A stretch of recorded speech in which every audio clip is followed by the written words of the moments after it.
Hello everyone, welcome to Kalpa Kendra Tarot. So today we are going to do a reading on all about the next chapter of your life. It is a personal favorite of mine, this topic, because this is something that comes to my mind a lot. Like, this is what keeps running through my mind. What is the next chapter of your life like, of my life like? So I have wanted to do a reading like that on my channel. So that's exactly what I'm going to do today. For the reading, I have four groups. The first group is Carnelian, second is Red Jasper, third is Lepidolite, and fourth is Green Moss Agate. I'm going from left to right, okay?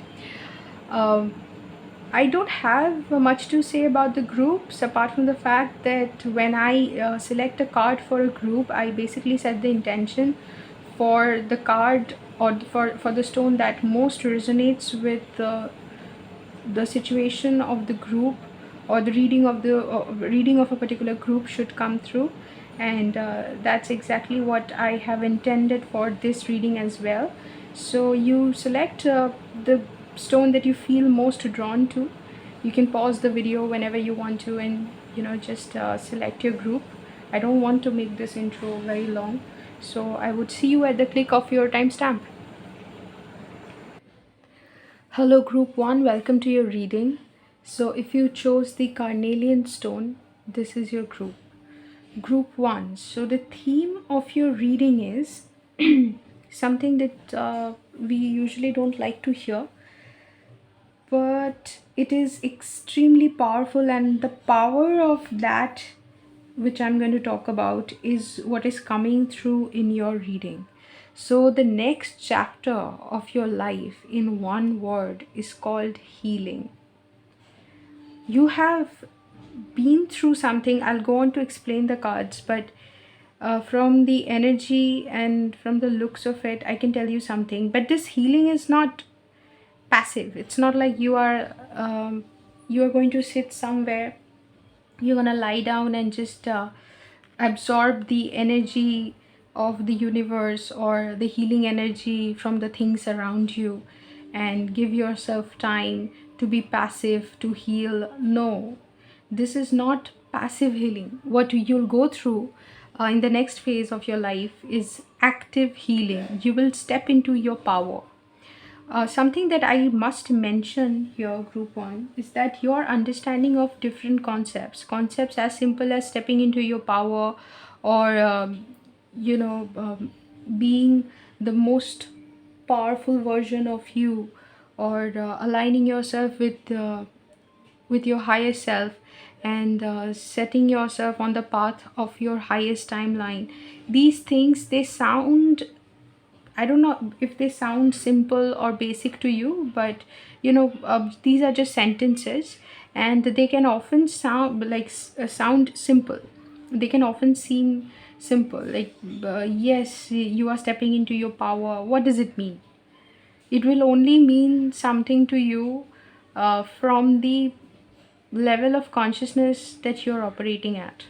So if you don't know anything about spirituality, if you're just getting started, because I remember when something like this used to be said to me, that you're stepping into your power. Wait a second. Yeah, so as I was saying, it will, things like this or spiritual jargons like that would only make sense to you depending on your understanding, or how much spiritual growth you have done, or what your experiences have been like when you are coming across those statements. So if you cannot make sense, like obviously you'll be able to make sense of it in some terms, because if you've heard this saying that you don't know what you don't know, so if you really don't know what is it that you don't know, then in that case it's not gonna make sense. Like, you would not even be able to understand what is it that you need to understand about something. So you're gonna like see it from your perspective, not understanding that it means something completely different from how you are perceiving it. That is the curse of or I don't know, boon or curse. It is obviously the curse of staying in, like, see, looking at the world from a certain perspective. An example comes to my mind. It was discussed in a book by Robin Sharma, The Saint, the Surfer, the CEO. There, when the protagonist goes on to meet the saint makes the protagonist look at everything uh, from different colors of tinted glass, and from one shade the world looks like everything looks red, from another shade everything looks green, from another shade everything looks orange. So basically, it it said that the world is gonna look of a particular color depending on the shade of the glass that you are looking through. So it was talking about perspectives, that there are various ways of looking at something, and it only depends on where you're standing and what level of consciousness again you are operating from. So I said all this because I have a feeling that when you are going to know about the next chapter of your life, you are gonna, because here your reading talks about power a lot. In fact, the stone that you chose is carnelian. So you want to step, you cannot wait. It's like your body and your soul is being dragged towards a very powerful reality, a timeline which would require you to come into your most powerful version. All that is going to happen. That's why I said that what you are going to see in next chapter of your life, the very next chapter, is not passive healing, is not where you sit somewhere and you process everything that you have been through, and then you try to make sense of what has happened, and you cannot get out of your bed, you cannot move, you're just going through life one step at a time. And to people it will seem like you're not doing anything and you're stuck like Eight of Swords, but you would know like the universe is doing some essential healing on you. That's not that what the chapter looks like. In fact, it looks like you've been through it. It looks like you've been trying to heal in a very passive way, where you've not been able to do much, and you've probably come to the reading asking if that chapter is going to end for good, if you've done your healing, if the universe has been able to work its magic on you, and now if you can move on to the next chapter. Well, there are, like, I have very interesting comfortable and uncomfortable answers to that. You would be happy to know that yes, that passive healing part of your journey, like whatever happened to you, you've probably been through something uh, which was able to break your heart in ways where you felt like you're gonna die. So I know you've been through a lot. I don't know, I don't understand, like from the reading I don't know what exactly happened to you. It could have been a breakup, it could have been a failure that you've seen in your professional life, it could have been a setback of some kind, and it obviously felt like you were not going to be able to overcome. Yeah, you're not going to be able to overcome whatever has happened to you. That phase is gone. Now you are here, whenever you're watching this video, you are here realizing that I need to step into my powers. A very powerful shift is coming. You've sensed it, and you are right. If you have sensed it, you are 100% right. Yet the healing, the process of healing won't stop, and you should be glad. Whatever we understand by healing is very different from what healing actually looks like. Sometimes you would understand that even when we are actively participating in different commitments that life throws on our path, even when we are doing that, internally we may still be healing. There's something, that's why I mentioned something called active healing and passive healing. And a lot of, like, if you are new to spirituality, if you have just started watching tarot videos, then things like stepping into your power, or setting you on your highest timeline, these things are blurry statements. for somebody who's just getting started. Until and unless such experiences have actually happened with you, you would not be able to make sense of it. When I talk about stepping into your power, you might not even realize, or you might have a very uh, narrow understanding of what stepping into our power feels like if you've not really been through something like that, when you have had your spiritual awakening. Because if you are watching tarot videos, then in some aspect you would, like, you are getting closer to your awakening. You know why? Because we are all, no matter what path or path we are on, or what our circumstances, we are basically all on our awakening journey. At some point we are all going to awaken before we get to exit this planet, this dimension. So before we do that, obviously we not the dimension, like the yes, obviously our life, like we would stop repeating lifetimes on this planet, and we would get our lessons, we'd receive our lessons and exit. So while staying on this planet, you might be able to cross dimensions.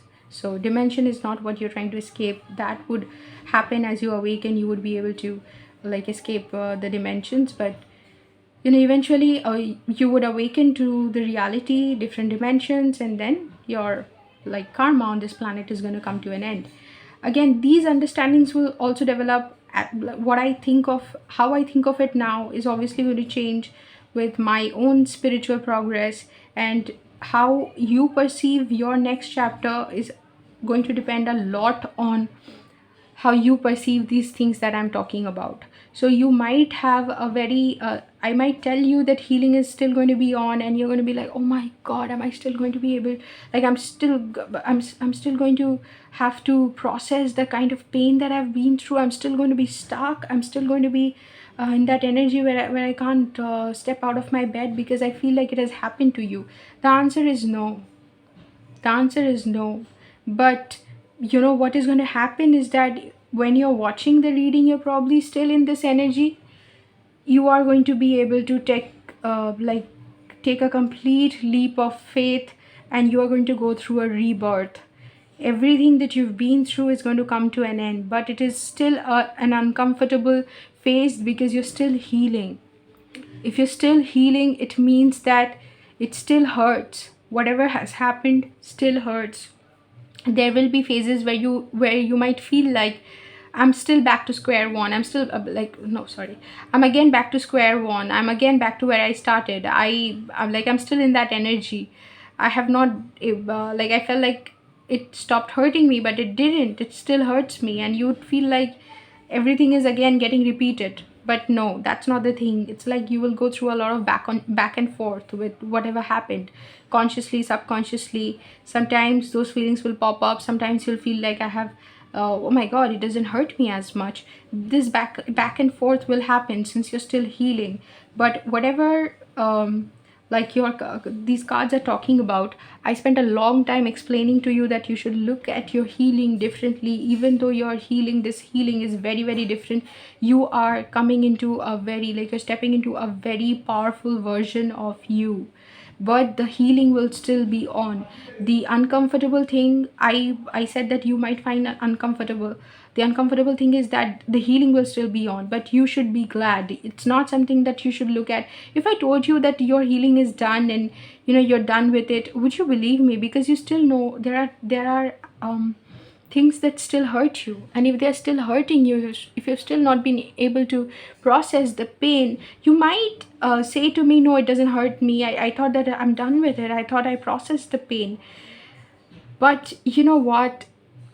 Once you have completely processed the pain, once you have been able to heal whatever you have experienced, group one, you would understand. Once the healing is done, you would then understand. See, healing is a lifelong process. We would keep healing, like throughout our time on this planet, healing will continuously be on. But I feel like you have been through something.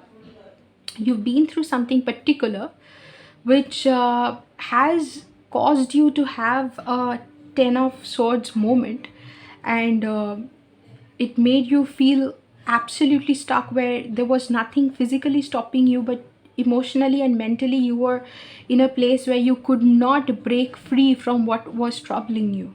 Okay, so something like that happened, which requires cleansing, and that healing, when it is done, you will know.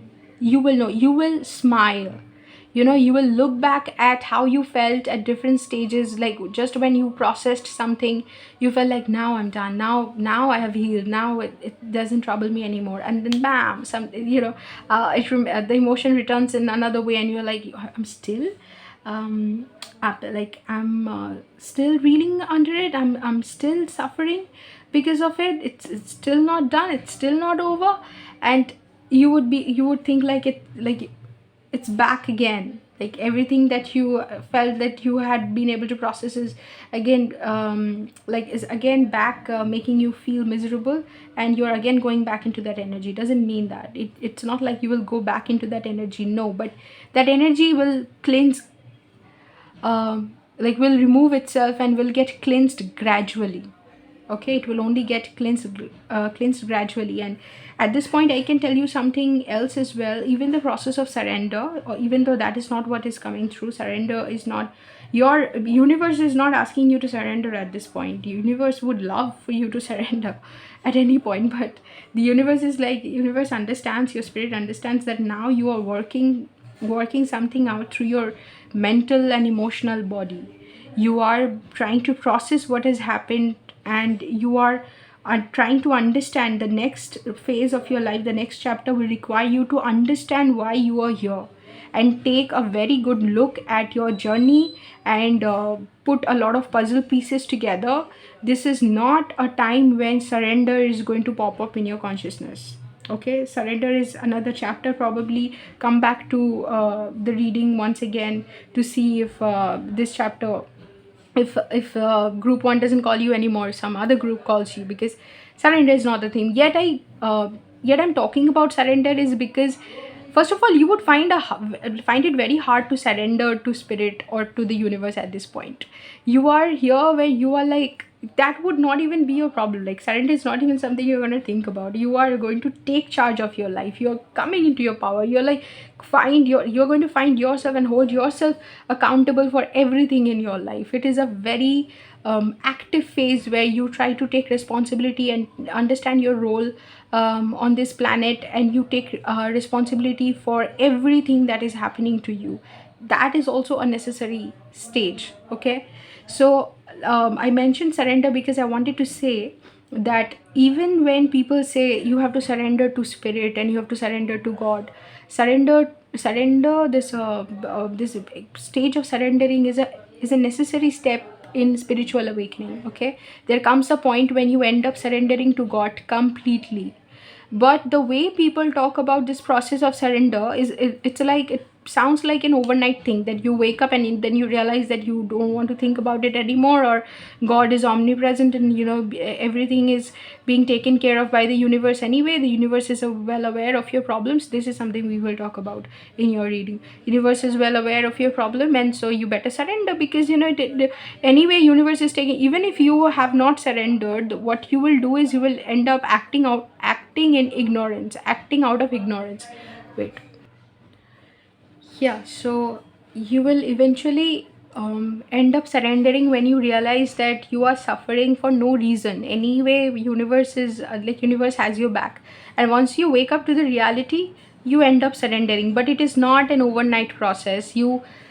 As you awaken to the reality gradually, you start surrendering bit by bit. Even in the dialogue between Krishna and Arjun, if you are familiar with Hindu mythology, Krishna was explaining to Arjun, and in various ways asked Arjun to surrender the result to God and surrender to Krishna as well.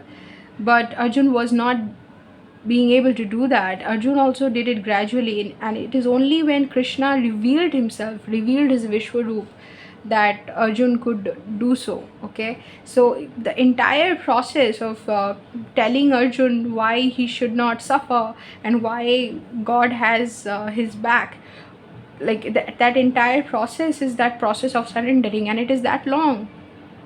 So surrendering is just like surrendering isn't an overnight thing. The realization or the healing that you're going to go through is not an overnight thing, but like throughout the process you are going to be absolutely grateful. Like in standing anywhere you do, you're going to look back at what you have been through and be absolutely grateful that so much, like universe was doing so much work on you, because gradually you are going to wake up to the fact how present universe is in your life and how involved the creation is with you, something which is only going to make sense gradually. So first of all, the stone carnelian. um, Carnelian talks about, um, the one word that I associate with carnelian is power, and some of the names that it has is the artist's stone and then the sunset stone. The most interesting, I think, of all the names it has is obviously the sunset stone. One, it gets reflected in its color, and second is how sunset actually cleanses the affairs of the day, and then prepares you with, like, it basically brings the hope of a new day and prepares you for a new tomorrow.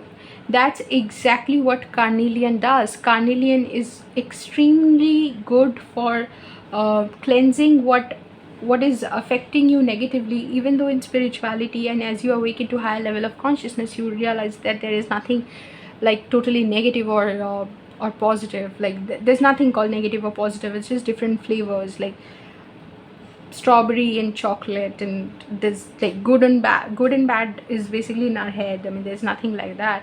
So anything that is not serving you, that is not supposed to be in your life, as you ascend to higher dimension and higher levels of consciousness, there are certain things that you don't have to deal with anymore. Okay, your the chapter of your life, that's precisely why I did a reading on the next chapter of your life.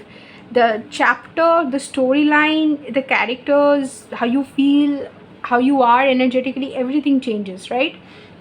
So carnelian is an excellent stone to prepare somebody for what's coming, and that's why people used to wear it in battlefields. Soldiers used to wear it. So it makes you prepare for what is coming by keeping you away from what is no longer needed, and it does so in a very powerful way. Like it also has um, the theme of active healing in your that is coming through in your reading, is absolutely in alignment with carnelian, because carnelian would not make you process everything in a passive manner. It is not going to make you come to a standstill in order to heal.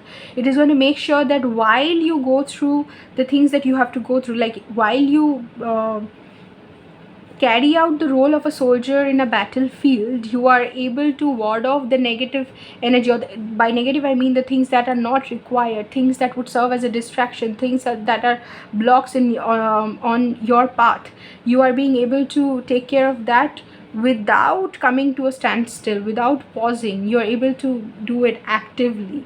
So, and it is a very powerful stone in the sense that if you have to execute your duty, carnelian, just as I spoke about, being able to go ahead with something without letting everything that required healing in you in the first place be a problem in your life.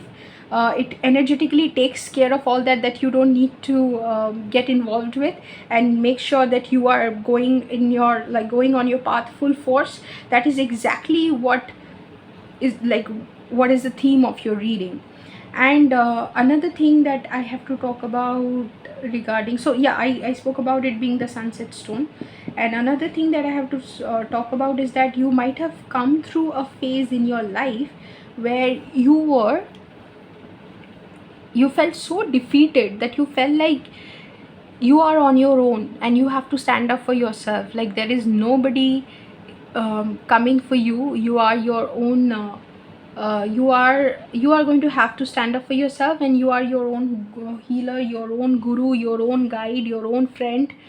Like, there's no one for you if you don't take responsibility and accountability for yourself. Again, very very Carnelian. Like, if you don't take responsibility for yourself, you are the one who's going to be losing. Okay, so that was your feeling. In the next chapter, you are going to realize just how involved universe was with you, even when it made you feel like you were alone.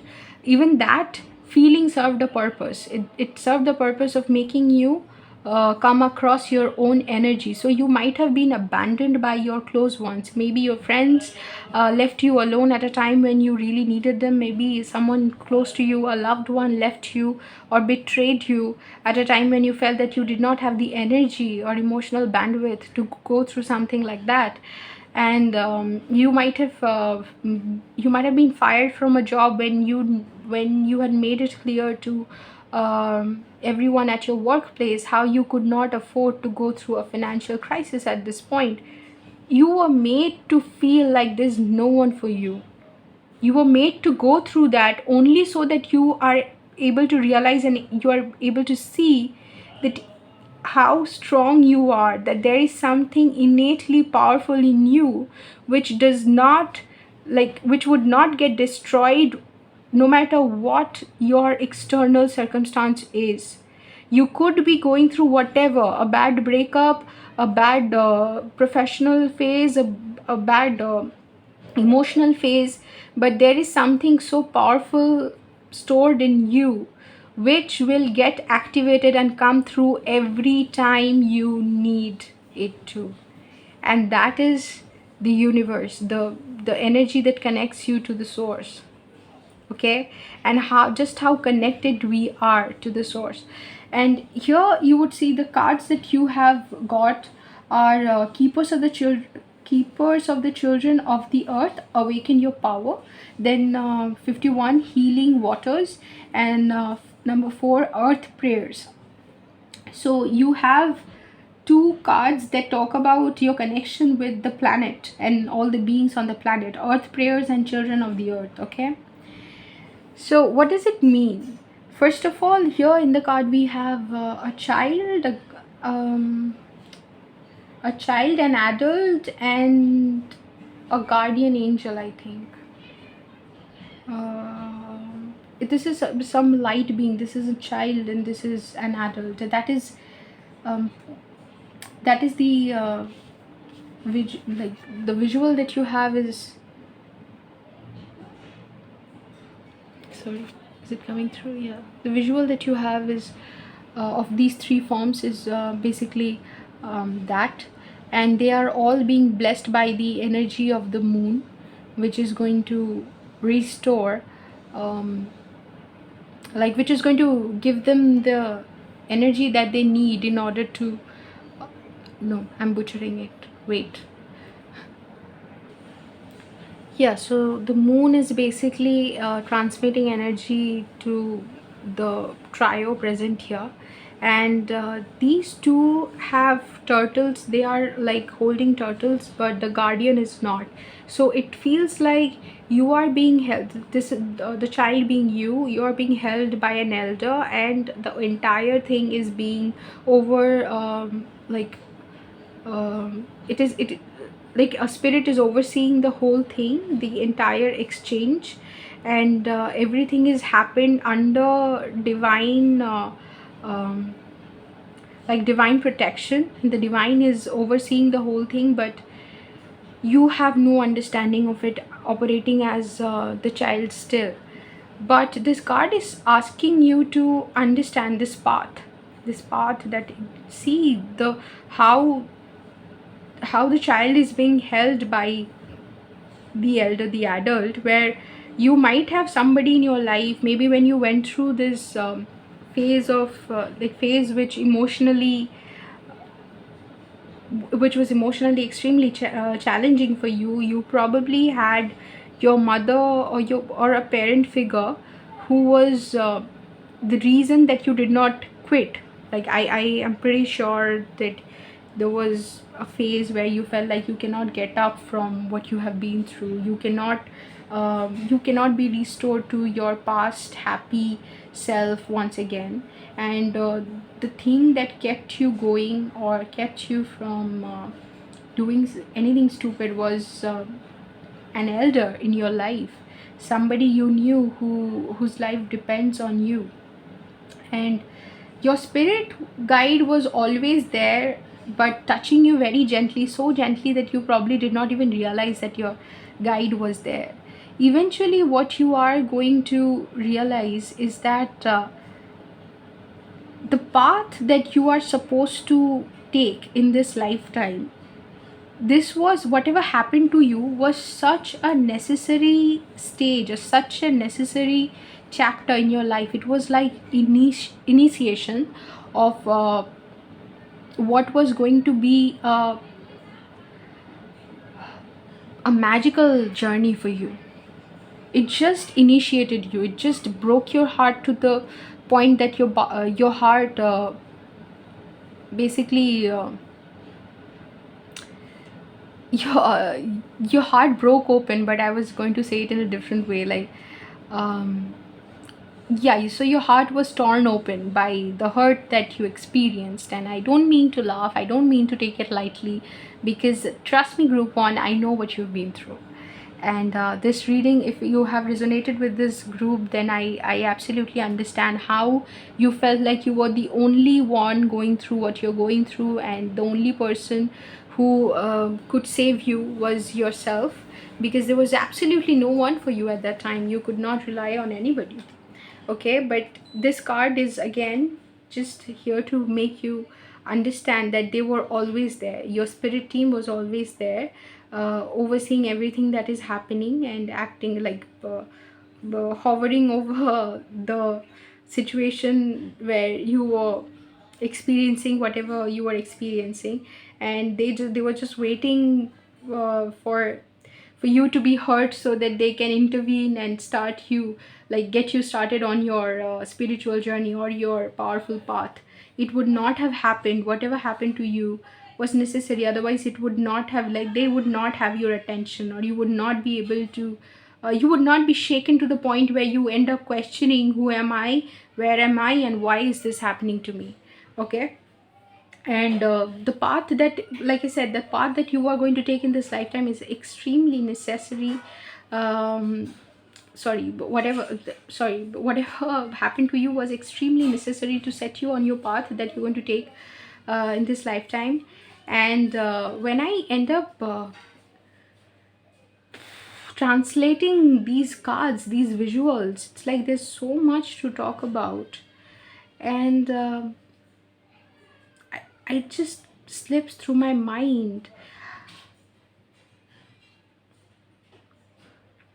All these beings are being awakened to a different reality, like it obviously guided. The elder is on a different path, like your whoever this parent figure is, because of whom you stayed back, has no understanding of what you're going through, and is only understanding life from a process of, like, whatever they just have a very conventional view of life, and is not understanding what you're going through. You would be able to understand the path that you are supposed to take was always open for you. It is just your understanding that made you feel like it was blocked. Okay.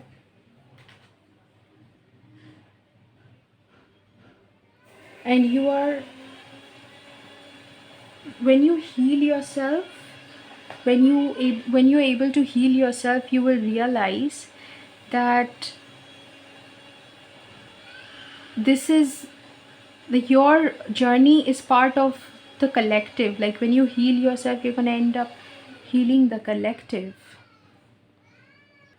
When you eventually realize the path that you are on, you are going to be extremely interested in taking all the steps that you do. And this is, I think, the next chapter of your life, realizing that whichever road you were on was not leading you to your destination. Your destination is different.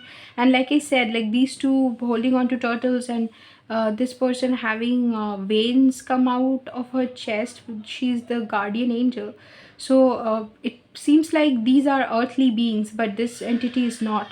So you are having an earthly experience where you are basically tied to an elder who ensured that you don't leave, like you don't end up quitting.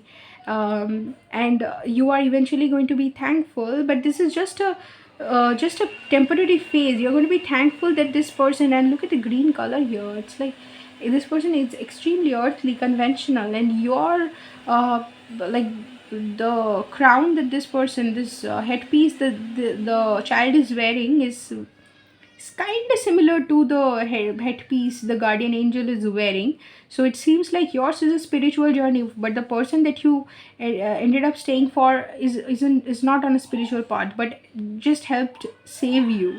Okay, like subconsciously you it the idea of this person suffering without you made you stay on your path. And then you are eventually going to realize that you are like the keepers of the children of the earth. It basically talks about um, you know realizing that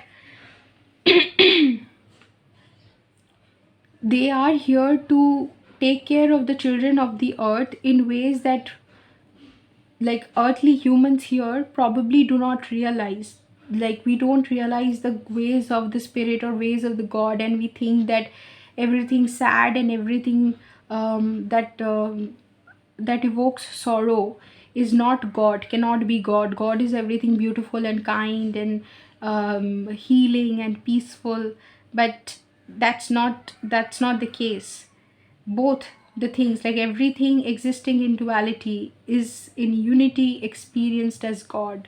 You would eventually realize that it's the part of the same thing. So the ways of the keepers of the children of the earth is probably not going to make sense to you, but once you awaken your power, you will realize that everything, like the path that you're supposed to take, everything was happening to your highest good.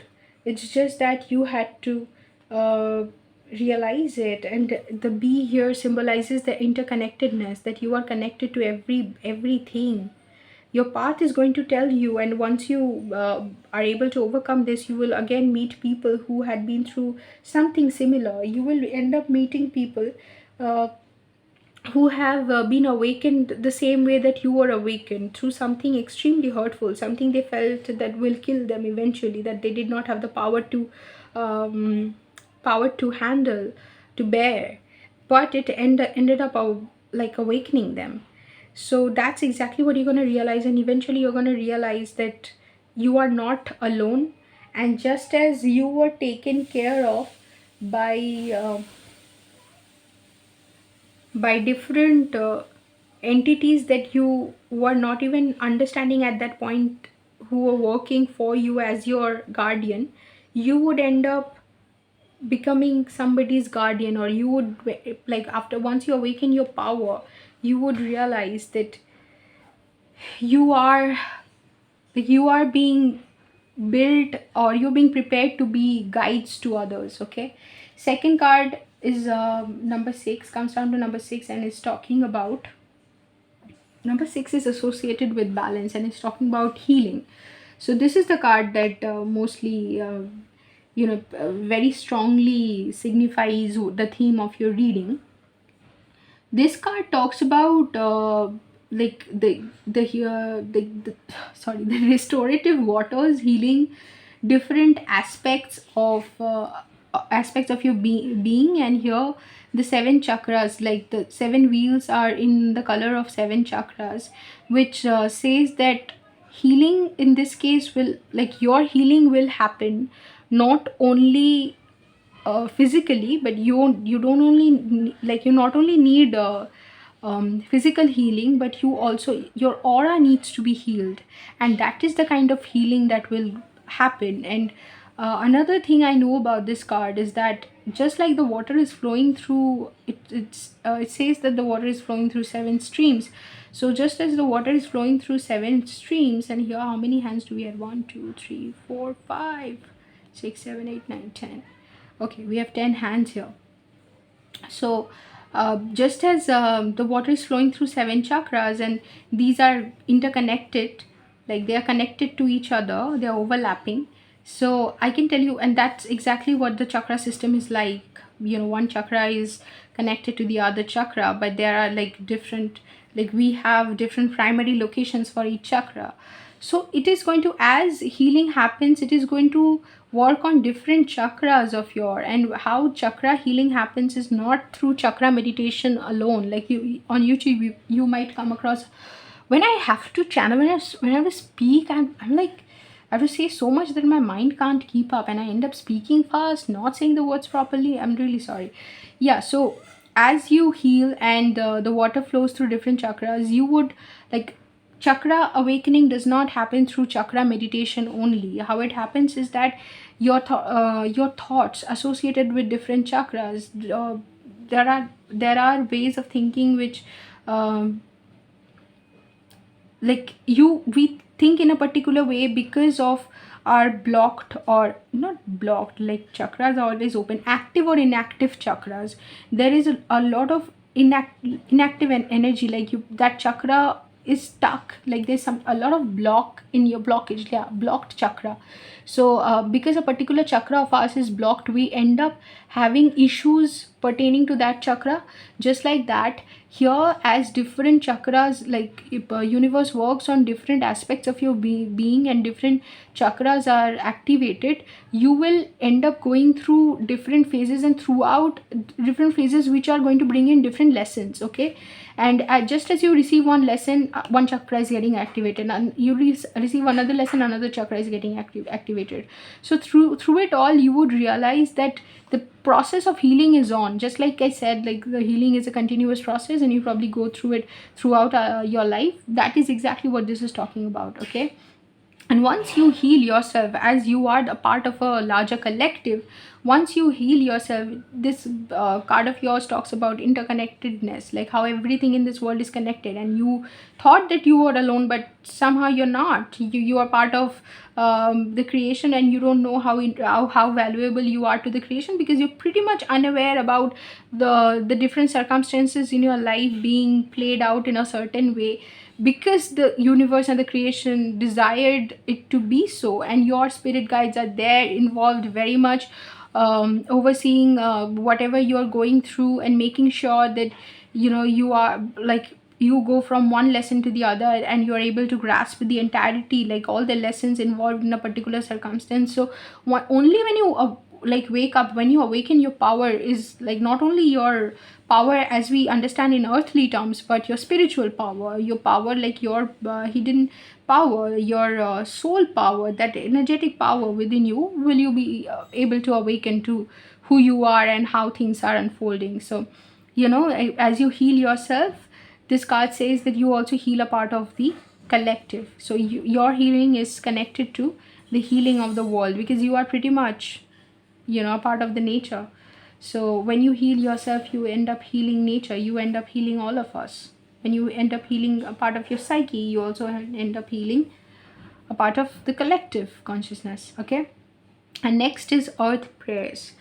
What this talks about is that when you, like our actions, again the interconnectedness, how you thought that you were alone is going to be completely challenged by the next phase of your life, when you are going to, like, certain thoughts that come, like, just seamlessly, organically come into your consciousness, will make you see the interconnectedness of us all, that how this individuality or I is an illusion. We are all basically impacted by each other, and be also impacted by each other's vibration. So here earth prayers talks about, when you do something, think about how it affects the affects the seventh generation from you. That is how far you have to think. Sometimes we say to people that you're taking it too far. Like, how far is too far? Here, like, you are encouraged you're being encouraged to think that how every action of yours ends up affecting the seventh generation from you. That is how far you're being asked to think. Okay, and it's saying that once you start looking at the planet as your home, and you don't, where is that? Wait a second, there's a very interesting thing that it says.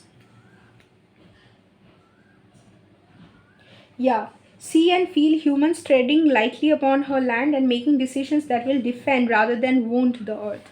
So yeah, you end up taking decisions that defend the planet rather than hurting the planet. When you take decisions like that, that is when you are acting in the highest benefit of all.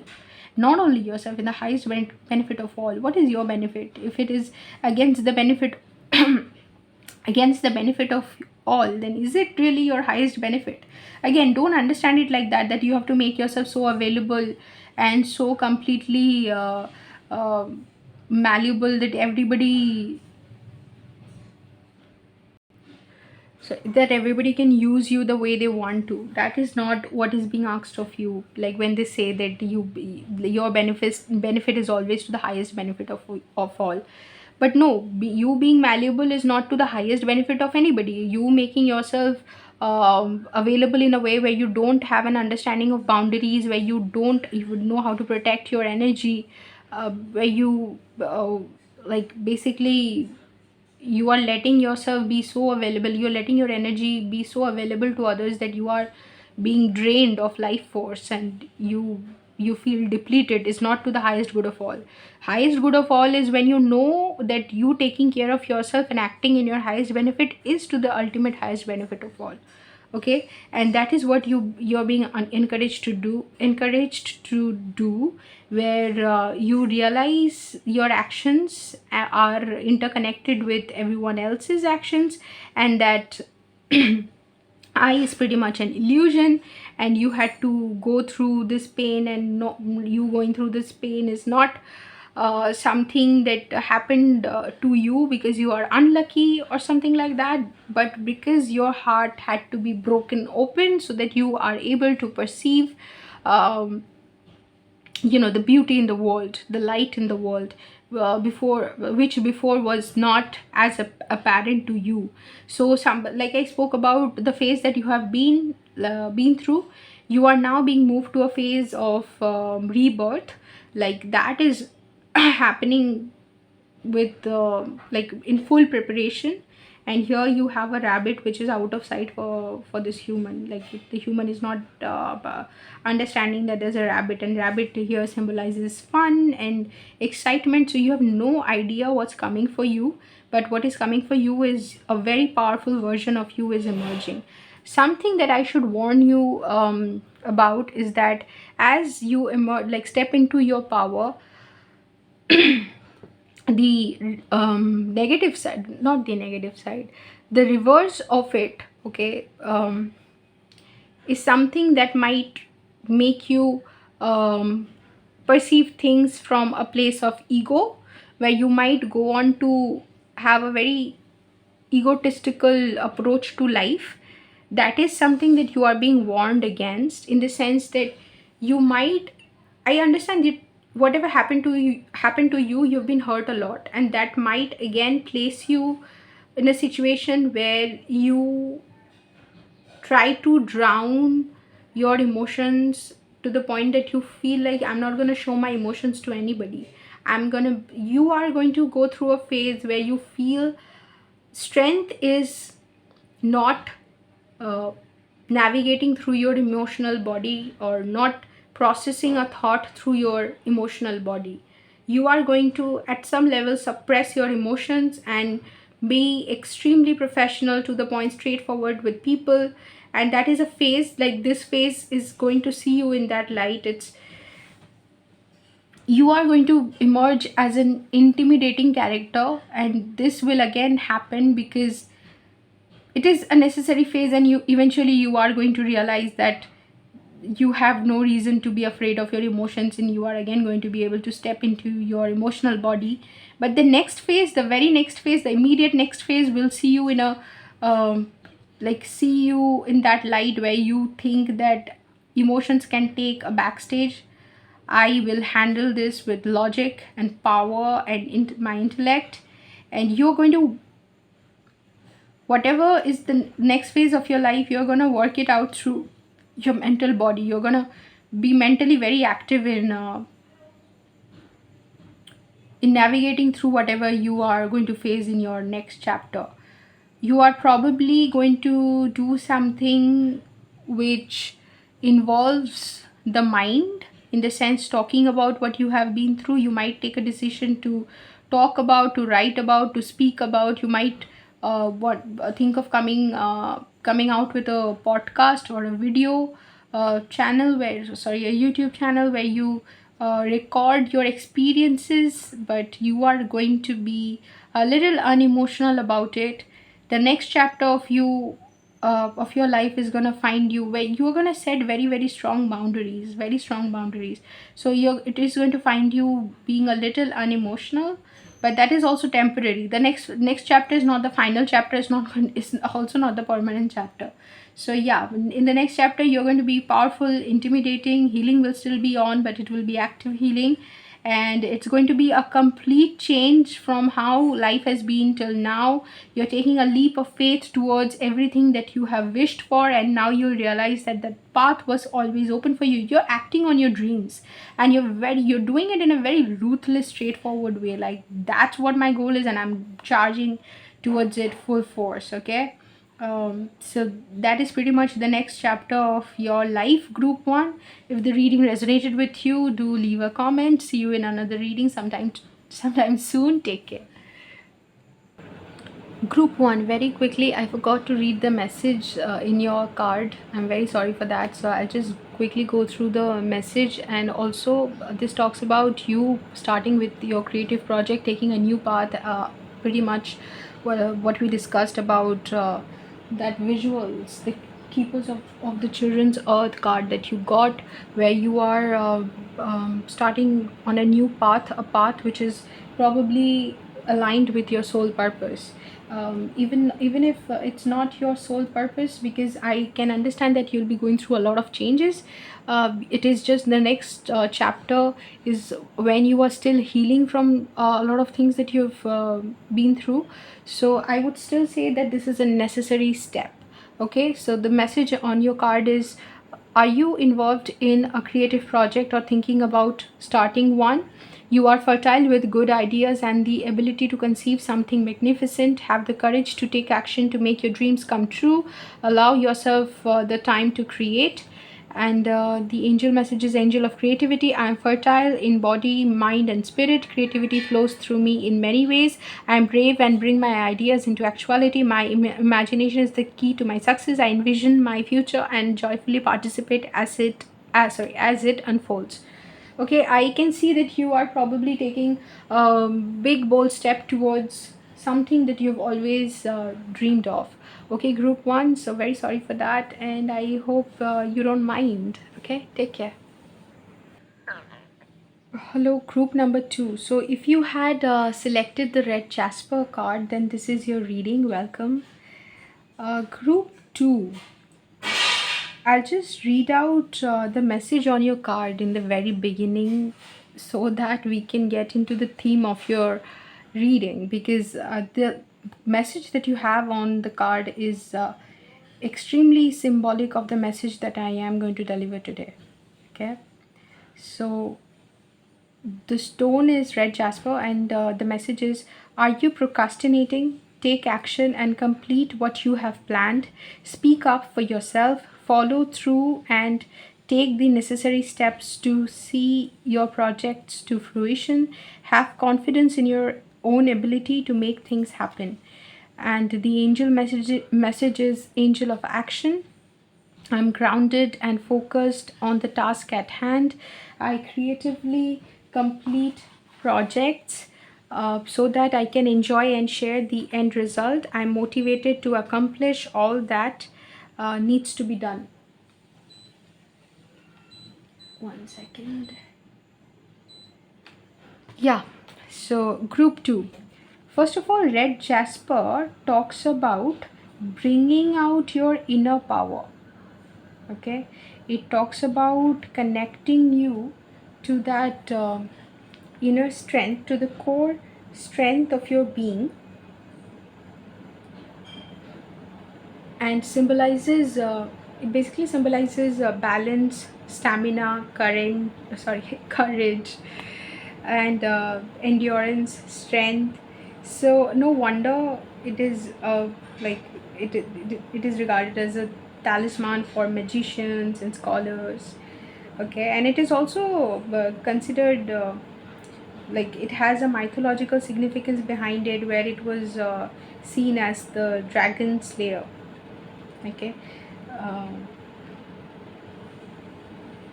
no, I'm saying the mythology is wrong. I think the dragon slayer, there was a dragon slayer, I'm forgetting the name of the character, who had the stone red jasper in his sword, and it was supposed to uh, it used to, like, it was there to channel the power, the inner strength. One of the qualities of this stone is that it helps you like bring forth your core strength. So sometimes it can get lost, say, in the larger scheme of things. You might forget to connect with your own inner power and who you are. Okay, so, and that is what red jasper helps you bring out. So I think the next chapter of your life, group 2, is essentially talking about something where you are currently doing something where you are procrastinating about it because it is not your heart's desire. It is not something that you really want to do, and there is something else that you wish to do, which I think is coming out in Two of Wands as well. That there is something else that you wish to do, that you're constantly getting interested in, that you are getting constantly pulled towards. Your heart wants to do something else, so you lack the energy to invest in um, the current situation or project that you are involved in. You absolutely lack the courage to lack the strength to continue on that path, or every time you wish to continue, you find yourself being distracted and being pulled towards something else. Honestly, group 2, this is not something that you're supposed to know yet. Yet I'll mention it. In group 1, I lacked the energy to go through with the reading because group 1, they had been they had been through something so heavy that I ended up feeling it throughout the reading, that even they were tired of the situation that they had to face, and they just wanted wanted life and the universe to put an end to it. And in your reading, I came to the reading with a sense of, oh my god, another reading. Yes, that was not to say that your energy, I will place it above group 1, or it's better or worse in any way, but it's just the energy, the change in energy I felt. But here also I'm sensing the two choices that lie in front of you. The first thing which you are currently involved in, which may be a more conventional path, and success, you will eventually find success in this path as well, but it is not your heart's calling, is where I feel extremely drained. But the moment I start talking about this other thing that you might have your eyes on, and something that you end up doing even wanting not to do it. For example, if you wish to sing, then and you are a scholar who is currently involved with research or whatever studies you have to do. It's like whenever you're sitting to study, you have no energy, but when it comes to singing or finding out a new song that you want to make a cover of and put on YouTube, you have all the energy on earth.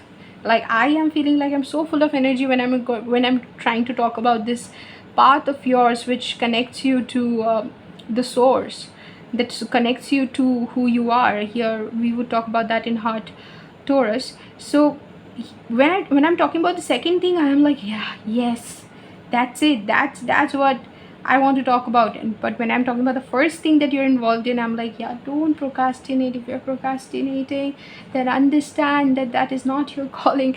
I get into that uh, energetic mode. So readings have such, when I like, just after I started doing readings for YouTube, and earlier I should do readings for people in my people in my close circle, and then I used to be able to connect with their energies. But now when I connect with people's like people's energy in such a, like, people I don't even know, but a lot of people end up watching the reading, and I connect with the general energy, and I end up feeling how they're feeling.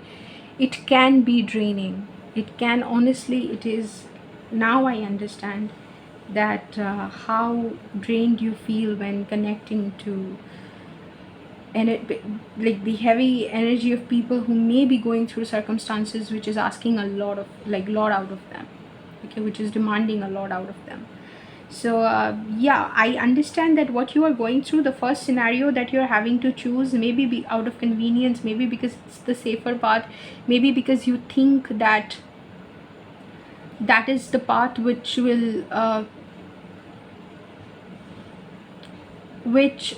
is the least risky, and it will ensure that you can put food on your plate without worrying about the risk. There is not that huge, and also you don't feel scared in continuing on your first path, because that is not your heart's true desire, that is not your heart's calling, okay. It is pretty much our light that we are the most afraid of, and your light and what you actually want to do is the second one. That's what I'm feeling, because every time I'm talking about the first option that you have, which you're probably continuing with, procrastinating, not being able to do it, that's why red Jasper is coming through. You're like, somehow give me the energy to finish the thing that I am involved with, so that I can go on to the next chapter. You might have a project in hand which you're trying to wrap up, and you're saying that if I'm able to wrap up this project, maybe then I can go on to the second part, I can make this switch. But even wrapping up this project is asking a lot out of you, and my heart aches every time I'm trying to convince myself to stay on the, like, for you, to tell you to stay on the first part. Every time I'm saying that, every time I'm trying to convince you to not procrastinate, my heart is aching. So I understand what you're probably going through, okay. This card, balancing polarities, compassion and determination, this talks about not comparing your journey to others may be going through going towards their goals and the vision that they have in life, without taking the breaks or taking the necessary pauses that probably you need to energetically connect to the source and draw your strength and energy from it. And you might look at others and think that they don't have this problem, they don't have to sit and think about what their heart's true desire is and what their life calling is, just like I have to do. Why do I have to deal with all this? And they're saying that this card is saying that everybody's path is different. You don't have to worry about anyone else's reality. You pretty much just stay focused and invested in your own reality. Go go at it, go towards it at your own pace, and when the time is right for you, you will arrive where you're supposed to, you'll arrive at your destination, okay. And one of the things that it is, since these are polarities, I want to understand what the polarity is signifying here.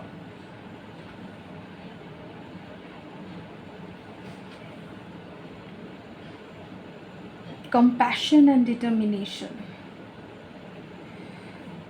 So hence you are being asked to deal with polarities, where the people that you're looking at are at a different represent one end of the polarity and you represent the other end of the polarity. Okay, and you are thinking that why am I not like others, why can't I embody the energy that they embody when acting towards my goals. But there are situations in your life, like for say, if you were acting on the second path that you have in mind, where there's something else that you want to do apart from the thing that you're currently involved in, right? I'm talking about it as if I have full like knowledge of the circumstance in your life. But even if metaphorically, like if this reading resonates with you, then yeah, metaphorically as well, you would have something else that you that is going through your mind where you want to invest your energy. So when you get started with the second path, you will start going towards the things that you desire with such full force, going towards your dreams with such full force, that people will look at you and think of the same thing, that why am I not being able to do like be like group 2.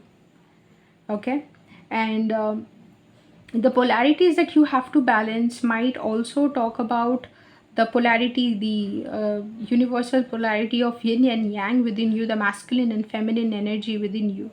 One of the reasons why you are still in that energy where you are choosing a life of convenience and not being able to go for your heart's true desire, maybe because you have not integrated, you're more in your yin or divine feminine energy, not divine feminine, feminine energy.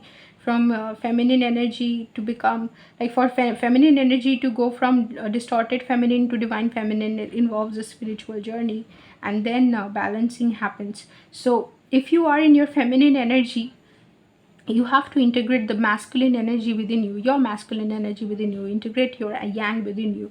That is what will like this card talks about balancing polarity. Compassion is feminine energy and determination is masculine energy.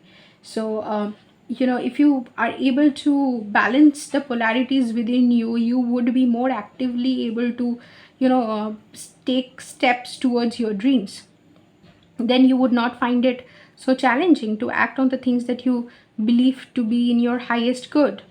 Okay, and the second card is elemental embrace. Oh, another thing I have to talk about with this card, balancing polarities, is this card also talks about calling in support from your soul family. You don't have to do this alone, because the animals represented in the cards do things in groups, and they would not, like, it's, you might think that this is your individual path and this is your own path. I think the fact that you are procrastinating in the situation that you're currently involved in and willing to go on to do something else, you are feeling pretty isolated. You're feeling like you are not, like, there's no one in your life that you can share your story with. Nobody knows, nobody would be able to relate to. 1 second. Yeah, so group 2. I had to take a long break in between your reading. Sorry for that. I think some of the things that happened to me during the reading, I end up relating it to the situation of the group that I'm reading for. So in doing the thing that you're doing, primarily the path 1, I'm gonna talk about it as path 1 and path 2. Okay, so the path 1 that you're following, which is the path of convenience, and also does not, like, it was at some point something that you enjoyed doing, but you don't enjoy it anymore, and you're constantly trying to do things differently. Staying in path 1, like staying within the ambit of path 1, you are trying to do things differently, where where you're like, I used to enjoy this earlier. Like earlier, this was something interesting for me. Why don't I feel the same way? And you're trying to recreate the same sort of feeling that you had for something that you used to like out. The example that I gave you was of a scholar and a singer. Like a part of you wanting to be a scholar, and at one point it made complete sense to you, and you felt like you could become a scholar. And singing is something that you did not probably want to give up completely, but you wanted it to be a side hustle where you wanted to continue singing, but you could depend on being a scholar or say a professor for, say, a stable income, so that you don't have to depend on singing entirely for your bread and butter, and you knew that the job of singing here, I'm talking about both the things metaphorically, okay? So you knew that the job of being a singer or writing songs would be risky, and the payment would not be stable. So you knew that you were avoiding a big risk, and you were taking a logical decision by staying on path one, okay, of being a scholar. So at that time, when your calling had not found you the way it did now, it made sense, and you could afford to be logical. You could afford to be, you could afford to act through your mind. But now that your heart is being activated, now you're being activated to your soul's desire, it is becoming all the more difficult for you to keep doing something that you are not interested in, or that is not your soul calling, okay? Another thing that I had to talk about regarding this card is that I think that is what I was talking about before I uh, had to take a break. So here, balancing polarities has like different meanings and connotations. One is, I spoke about quite a few of them. Like another one is the animals being represented here usually stay in groups, stay in herds, okay?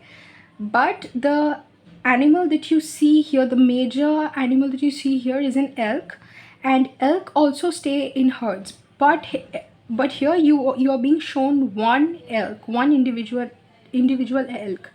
So it tells me that even as a species, as human beings, we're social animals, and this animal, forget human beings, this animal here is an animal that stay like animal that stays in herds. But here we are being focused, like the card is asking you to focus on one animal, okay? But this animal too acts in herds, okay? Like move in herds, sorry, this animal too moves in herds. So you may be at a point in your life where finding not being able to find people you resonate with and who resonate with you, you are thinking of acting individually, you are taking too much, you're thinking that this is your own work, this is your own journey, and you would not find people who will work with you, or you will not find people to collaborate with, to share your journey with, and you have to basically do this alone. You're seeing yourself as an individual, but even as that individual, you're part of a larger group, okay? And you have to just ask for your soul family, and your soul family will come through. You have to at least first recognize that the thing that you're asking, the thing that you're trying to achieve, even if it is huge, and you're feeling like I can do it alone, powered by red jasper, powered by your inner strength, if your inner power is activated, yes, you would understand that you have the strength to do it alone. But you don't have to, because there are people who are going through the same thing, and there are people who will come through and join you on your path. It is going to be the result of teamwork. But it's just that, like, this animal that the camera and the picture is focusing on and is just showing as one, also moves in herds, also moves in groups. So you will be able to find, sorry, yeah, you will be able to find people that are on the same path as you and trying to untangle a similar sort of pattern in their life. You will meet them, but the thing that you have set in your mind, that this is my own thing and I have to do it alone, and this is my journey, and I'll find nobody's gonna come through for me to help me, that is not true. And that is why it's asking you to balance the polarity. When you stay in the dualistic form of thinking, like individual and then others, that is dualistic form of thinking. The unity consciousness will make you see that the individual is ultimately connected to everyone.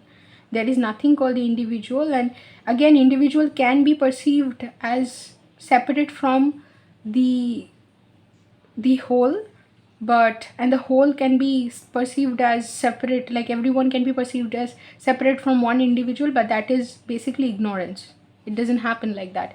Everything is connected to everything, and everything is part of the same thing. That is the unity consciousness. And here you're being asked to balance the polarities, in the sense that you're being asked to see this next phase of yours is not waking you up to unity consciousness.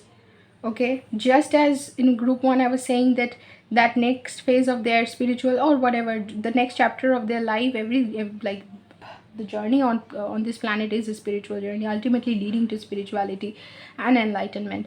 But the thing is that just as in group 1 I was saying that their next chapter is not going to awaken them to the concept of surrender to the universe. Just like that, your next chapter, group 2, is not going to awaken you to unity consciousness, but it is going to make you experience duality in such a way so that you are well versed with different forms of like you are well versed with the duality consciousness before it can promote you to God consciousness or unity consciousness. So you will experience duality in stronger terms, like very strongly, and be asked to balance it, in the sense that you would be asked to get maybe an introduction into unity consciousness in your next chapter.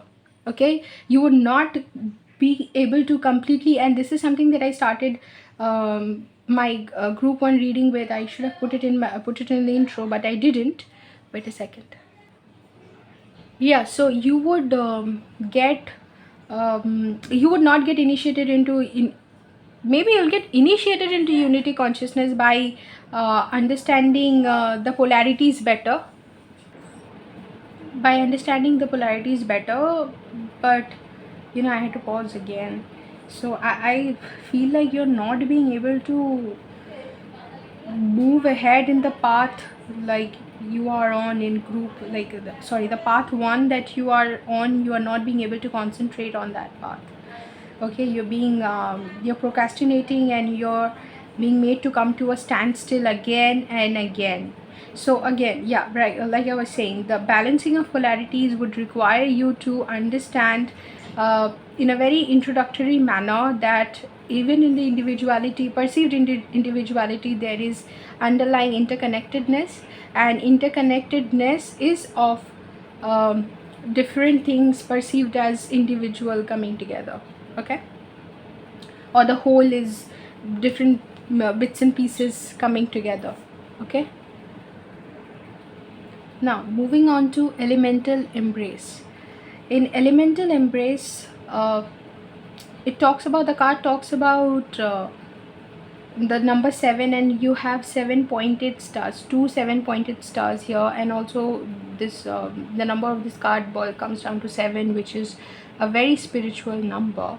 This card talks about that the raw creative energy that exists within all of us to create something by bringing together the elemental forces. The picture in this card talks about molten lava getting mixed with ocean water, earth being created, and also water water getting vaporized and moving into, like, blending with air, right? So here the elements coming together is forming earth, and you are being asked to bring together the creative forces in you to give birth to something that will be a representation of, like, your heart's unique desire.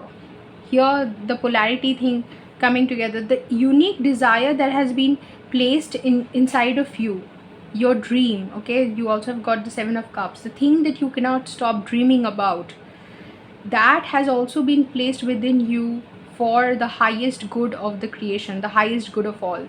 Okay, so the individually, whatever we bring on this planet, our dreams, our visions, for the earthly reality, for even for materialistic, like for materialistic and worldly desires, the kind of dreams that we have, is ultimately for the collective to have a better life on earth. But sometimes when we are acting out of our ego, when we are not aligned with our spiritual truth, when uh, we have not integrated our spiritual truth into our being, and we are not awakened to uh, like the divine consciousness, we end up acting. And on earth currently, the masculine energy or the yang dominates. Not only like it's not only the yang, but the distorted yang, the distorted distorted masculine energy that dominates. And there is like the feminine energy is being suppressed. There is no recognition of the feminine energy, so recognition of the yin. But without integrating with the yin, or without appreciating, valuing, honoring your yin, you cannot get connected to your spiritual truth, spiritual realm, because yin is what dominates the spiritual realm. And it is only by awakening or integrating the yin within you that you are able to draw from the spiritual draw from the collective consciousness your spiritual truth, and understand what you are here to do, your soul purpose, right? And here also it's talking about balancing polarities. I ended up talking so much about yin and yang, so I think this is, even if you are on a divine counterpart journey and you resonate with the labels, I'm not going to say the labels, but if you resonate with the labels, and you think that you are on a spiritual journey to that leads to your counterpart, then you are probably at a necessary step in your journey where you are being asked to put yourself on your highest timeline. Okay, put yourself on your highest timeline. And I remembered I said this in group 1's reading, which I said that I should have started the intro with, where I talk about we being able to understand certain spiritual concepts like stepping into your power, following your heart's desire, your soul purpose, divine mission. We are able to perceive these things only to the extent that we are ourselves awakened to our own spiritual truth. At a point where we have no understanding of spirituality, these things will make sense to us very differently. For example, the thing that I talked about was you don't know what you don't know. So if you don't know these things, then they are not going to be they are not going to be making sense to you where you are at least able to capture the entire reality of it, the entire truth of it. So you might perceive this like until and unless you have been able to come into balance, like you're balanced yin and yang, or you are on your way to balancing yin and yang. Because I don't know how many people even would get attracted to tarot once they've balanced the yin and yang, because honestly at that point you would want to go within, and your intuition becomes the primary source of your guidance, and you move on from tarot readings, and you move on to connect with your own inner truth, inner knowledge. That stage also comes. You're not forever going to be attracted to tarot readings. Tarot readings works as a wonderful means to understand some of the perspectives that you maybe awaken to eventually, like the next what the changes that is happening, and it might act as a confirmation. Like for example, we often end up ignoring our intuition, but when someone else says it, then it makes complete sense. Then then we understand that we've not been dreaming, and it is actually happening. It is actually like everything that we're imagining is real. So that happens, right? So that is the thing I said in group 1, and in your group also. The truth is that you would only be able to understand these things to the extent that you yourself, like depending on which stage of the journey you are at. So you may not be understanding waking up to your spiritual truth, or realizing that what exactly happens when we choose something that is to our heart's desire, because the universe starts removing blocks from your path, and then you start operating on your highest timeline. And if you are on a spiritual journey to which would eventually lead to eventually lead to a union with your counterpart, then you're being asked to place yourself on your highest timeline, so that your counterpart can also operate on their highest timeline. If you don't make that change, then they are just as stuck as you, and as you have awakened to the connection first, this step needs to be taken by you first, which would also place them on their highest timeline. You need to make the changes that you want to see, like that basically the changes you need to make to your highest good, you have to make them first, so that they can get reflected. Those changes can then be reflected in them. Okay, because it's the same soul, so it's acting out of the same consciousness, and once you make the necessary changes, they would also make the necessary changes. And if you're not following your heart's truth, if you're not following your heart's true desires, then that person would reflect it back to you, mirror it back to you in some other way. They would also not be acting on their heart's true desire, which may be choosing this connection. Okay, so you are being asked to make that sort of a change. Maybe what you're being asked to do is align yourself with your soul purpose. I remember doing in group 1, I remember saying that the next step the next stage of your life, and the next chapter of your life will necessarily not place you on your life, like on your soul purpose, like on the path of, like, the path of your soul purpose.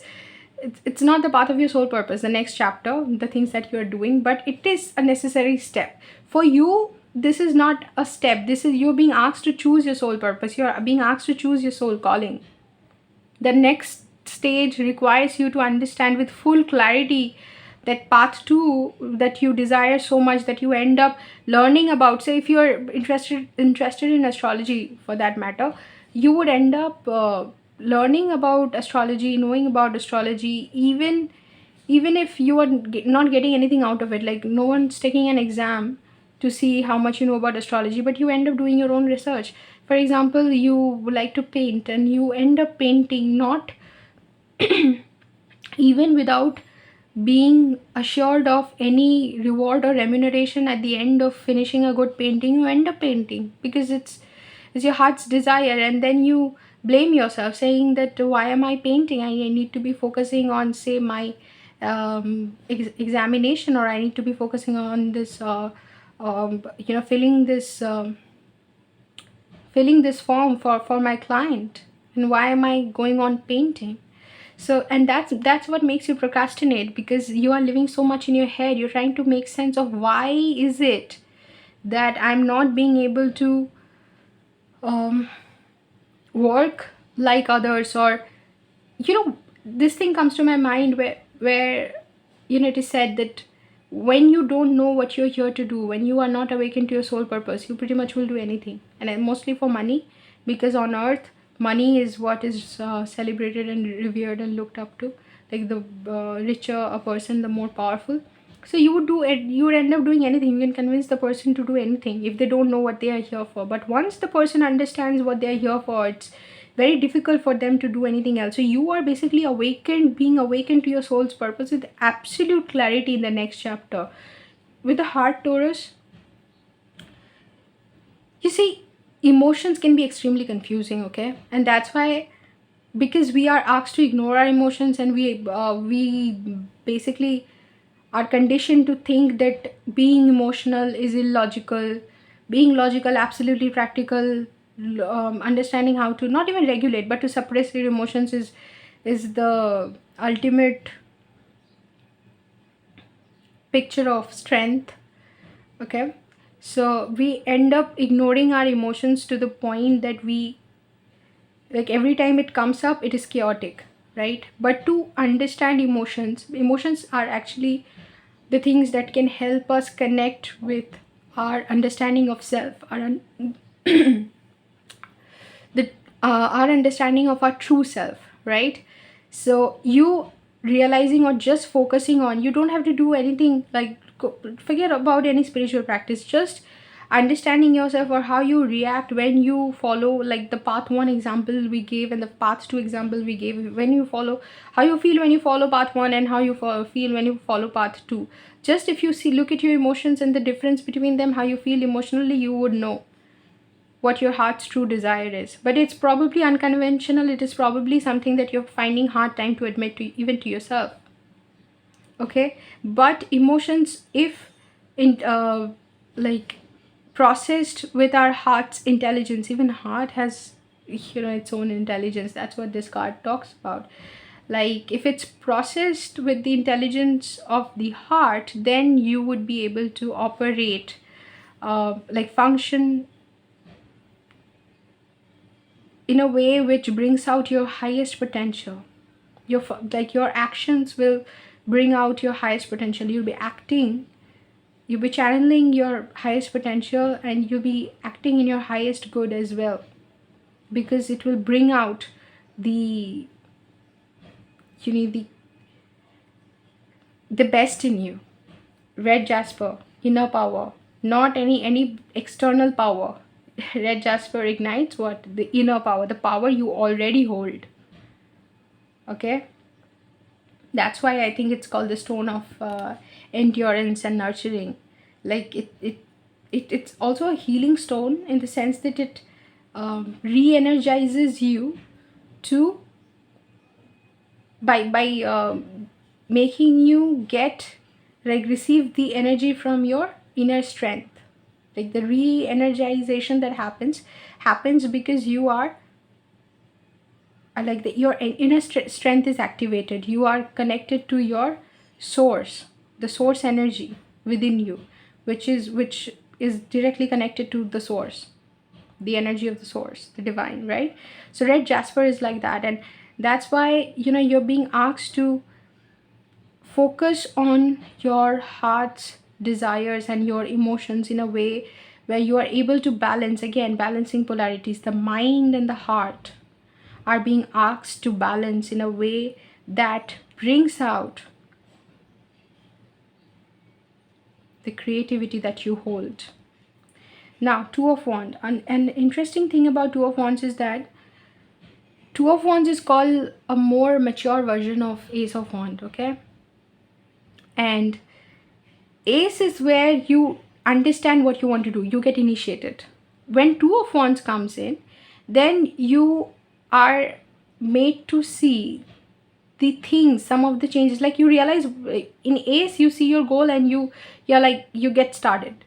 And when Two of Wands, in the Two of Wands stage, you realize that what all changes you need to make, what all planning is required, what all changes is required to progress, in order for you to progress, right? So, and in this Two of Wands stage, you realize you are here concentrating on Ace of Wands, because the path 1 is something that you've already initiated on, and you've now realized that there is another, like in order for you to even continue on path 1, you have to make a choice regarding path 2. There's a voice, like forget how you would want to be initiated, like how you would want to continue on path 1. Forget the challenges you will face on path 1. You are now, in order to even continue on path 1, you are now being asked to make a decision regarding path 2. That is your challenge, the unique challenge. For others who, say for example, the scholar example we gave, the people who are on this path of being a scholar, for them, once they decide to decide to be on a journey to becoming a scholar, for them the challenge will be getting another paper published, or getting a going to the next conference, or writing another book. You would also think the challenges for you will be the same, but no, the challenge for you is completely different. The challenge for you is to make sure that you are able to fully ignore your desire of becoming a singer in order to move towards path 1. So everybody's journey is unique, and this is what your journey looks like. Two of Wands here for you, in order for you to progress, you're having to make a decision regarding your heart's desire towards your soul calling, and you're being now made to see the conventions and the things that you have been taught Okay, the things that you've been taught, and you're being asked to review. Like, is it really what you believe? Like, do you really believe that becoming a scholar is more valuable socially, or and is actually in the eyes of society is more valuable than becoming a singer? Do you really believe that? Is it really more valuable in your eyes if you are a scholar, and less valuable if you are a singer? Where is this conditioning coming from? What are you acting upon? What is this knowledge, or what is this knowing that you're acting upon? Where did you learn it? You're being asked to look at it and relearn. You're being asked to face what your soul calling, what are your souls, like, who you want to be, what you've come here to be. And the journey from where you stand to where you want to be, all the conditioning that you have coded within you, or you which have become a part of your subconscious mind, you're being awakened to that. And then you're being awakened, like you're being asked to follow your highest, like, place yourself on your highest timeline. Follow your soul purpose, follow what you've come here to do. That is where you will get established. That is the convention you are here to establish. The unconventional route is the conventional path of your success. Like, that is the more that you will end up, like, for you, following path one is the unconventional path for your soul, because your soul does not resonate with it. For the society it may be conventional, but it's unconventional for you. For you, the conventional path is the path two of your soul calling. So what is conventional for you may be unconventional for your soul. Okay, that is exactly what I'm talking like. I'm talking like a businessman giving business advice to somebody who's just getting started, and like uh, a beginner entrepreneur sort of a thing, a novice. Yeah, so I didn't mean to sound that way. Also, I am not showing the card here, but the card here is the star, and then you have the Six of Pentacles. So basically, your gifts, what you have, the gifts that you brought from the collective consciousness to this planet are not for you to take and keep within you and then leave with it. No, no, no. You're here to give it to the world. And those gifts, when you give to the world, the gifts that you already possess, when you share it with the world, is what is going to establish you as the star. Okay, and you are also going to be seen as a person of, like, somebody from whom one can gain knowledge in this field once you follow your heart's true desire. And you're also going to be the star when you act on the gifts, the unique gifts that you have brought onto this planet.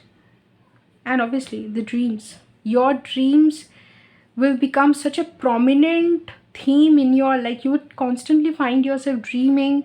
In the second chapter of your life, you would constantly find yourself dreaming about a life that you can have if you decide to go for, like, those dreams won't stop. You would there would be fear coming out of ego. Maybe I'm not seeing the devil card here, but Ace of Pentacles, you get started. Yeah, so I'm not seeing the devil here, but the devil is something that is coming to my mind. We don't have the devil.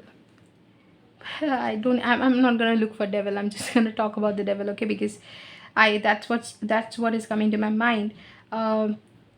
So you would have the devil's whisper into your ears, how you could, the many ways in which you could fail, and the many ways in which you could end up regretting quitting path one. But your soul is here reminding you constantly, by giving you the dreams of your highest timeline, that we are showing you okay, we are showing you your destiny. Whether you reach your destiny through, via airplane, via, like, a bus, whether you walk towards it, whether you run towards it, or whether or not we have to drag you to it, like, drag you to your destiny, but you will eventually end up at this destination. And because your soul wants to end up at this destination, the dreaming part that is happening is your soul telling you the visions, making you remember what you are here to do. And the second chapter of your life, those dreams are not going to stop. It's going to happen, it's going to come incessantly, and you're going to, like, your light is going to chase you down. You see this, the light coming from the moon, your light is going to chase you down. Okay, group 2. So I am going to end your reading here. Okay, another thing I have to talk about is the page of Princess of Swords in the back of the deck. I think I said it. You are going to find yourself researching and Googling things about this second field of yours. Constantly you would be like looking into things. You'll be like, okay, so how much do singers make? How much do painters make? You know, whatever it is that you want to become. And that second, you would somehow get initiated, that understanding you will develop, that you are here to do something. Forget what others are doing. You are here to do something unique. You are here to follow the path of your heart's truest desire. Okay, I'm gonna end your reading here, group 2. It was great spending time with you. See you in another reading. Take care. Group 3. So if you had chosen the Lepidolite stone, then this is your reading. After doing the reading for group 1 and group 2, I felt this surge of energy rising, from within, because I was channeling for the collective.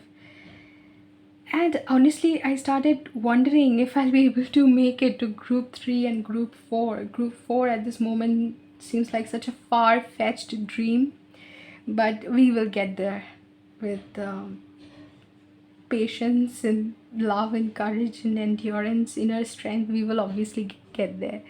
But group 3, your energy is the most, I don't know, I don't have an adjective. Okay, so your reading has joy written all over it. Now you can put whatever adjective you want to after what I said.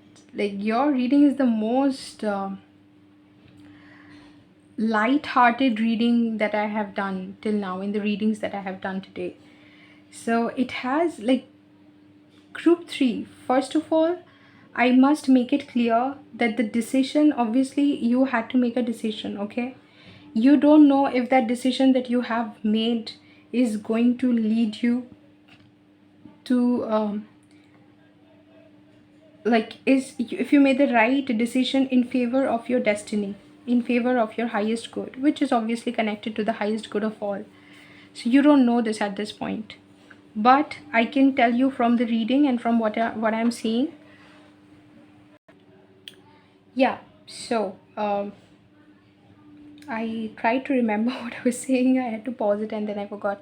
Yeah, so you are here to basically see, not see, you're here to confirm. Maybe the thing at the back of your mind is that the decision that I took, was it in favor of my highest good? By following my intuition, did I do the right thing, is what you're asking. Because there is something in regard to which you had to follow your intuition. You had no way of knowing if the things you're being shown and the visions that you've been shown, and the things that you know intuitively to be true, whether or not those things are going to if those things are to be believed, if those things are going to be materially realized. And the question is whether or not you're going to taste victory. Yes, you are. Whatever decision, whatever action you took in the favor of your intuition, like whatever you knew you had to do intuitively and you have done it, yes, you will be rewarded for it. Just give it time. The next chapter of your life is the joy, is you tasting the joy for the work that you have done, for everything that you have had to put in terms of energy, the investment that you had to do, everything that you had to put in line. You will be tasting the rewards of it. Okay, and I don't mean to say it in a negative or positive way. Not that the other groups that I have done are like, your group is more positive than the things that I have done, like from compared to the readings that I have done for the other group. I don't mean to say it that way, but group 1 and group 2 are still, it still feels like they are at a stage which will eventually, my god, like every reading that I did feels like, like necessary step towards something, and there will be a step like there is a stage 3 involved in, like a stage 3 will come in their life as well. Like group 3 is this, I did not mean stage 3. Group 3 is a stage that will come in their life as well. That is the stage that you are in, and you've probably crossed things that group 1 and group 2 had to face. If it is happening in a chronological manner, then I don't know, but the chronology seems to sit well with the readings that I have done. So first of all, group 2, there was a two of swords moment where you had to make a decision for between something that you were pursuing in your life at a time when you got to know that the the road that you need to take in the favor of your dreams and in the favor of your intuition is something else, and you took that decision, and it is now going to lead to Six of Wands, because I feel it feels like you listen to your soul calling. Okay, and the next chapter of your life also involves relationship. If I had to give a name to it, the next chapter of your life, obviously it's full of joy. The next chapter of your life is called happiness, group 3. That's what it is called. Now, going through the cards, first thing that you have is the critical moment, and as the name suggests, it says follow your intuition.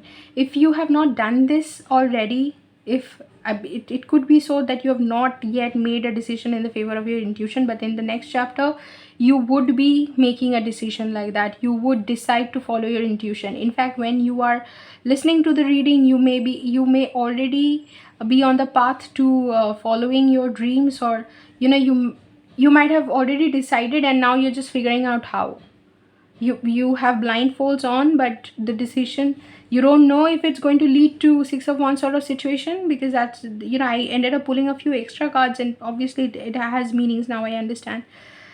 So the meaning is that, yeah, obviously after going back and forth with the things that you have to do, you went through a lot of planning and processing and everything that you need to do in order to end the confusion and choose your intuition, choose your heart's true desire. Finally you are going to do, and if you want to know, in the next chapter you are going to do it, and the next chapter is going to end in victory. The next chapter is also not the permanent chapter, know this, okay? And it's not the permanent chapter. So if you think that whether or not you are going to be victorious in life, that is not what I'm looking into. I'm just looking into the next phase of your life. Probably it might stay for 6 months, it might stay for 1 year, it depends. It, like when we close a chapter, when we begin a chapter, is not like, it will vary according to our lessons and the different timelines that we are on. Okay, but the next chapter, this is what it is talking about, and you are going to experience joy. Like, I'm happy for you, trust me. The energy that I was doing, like the energy that I was in when I was doing the reading for group 1 and group 2 was, for me, it was difficult to even continue with the reading. And like in group 1 I was extremely drained. Group 2 there was some hope, telling them about their soul calling, and in group 3 I feel like, yes, they have finally made that decision, they've chosen it, they know, and they are doing it for the highest good, for their highest good, and which obviously is in the highest good of all. So the critical moment, as the name suggests, talks about a critical moment. Your spirit guide is overseeing something that you are, like, here you see the plants are basically like a hand emerges out of plants and then takes a human form.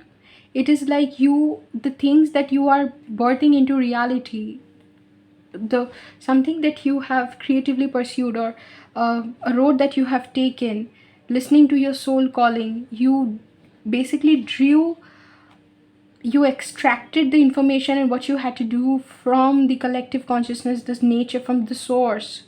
You are delivering to this planet what you have been asked to do by the source. And you see a bird here sitting with an earthworm, I guess.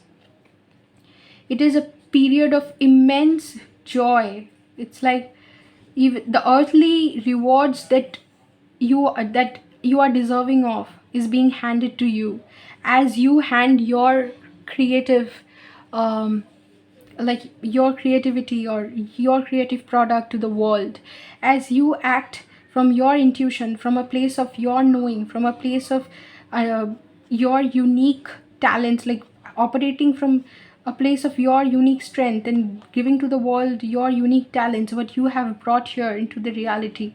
The world is preparing to embrace you and reward you with whatever you have always deserved, with your uh, rewards and blessings. I know it is often taken lightly when people say that your blessings are coming, it's your time and everything, but it is time that group 3 that you start trusting it. It is happening, and it is happening big. You are just asked to follow your intuition in the next part. If you are, I know that you are here following your intuition. If you're here watching this reading, you've already made a commitment to follow your intuition, and it's just asking you to do that. That's it, you're on the right path. Everything that you have done in in listening to your own inner calling has been nature operating through you. That is what you will be seeing. And one second, let me just consult with the guidebook once, because I want to deliver everything. Yeah, intuition.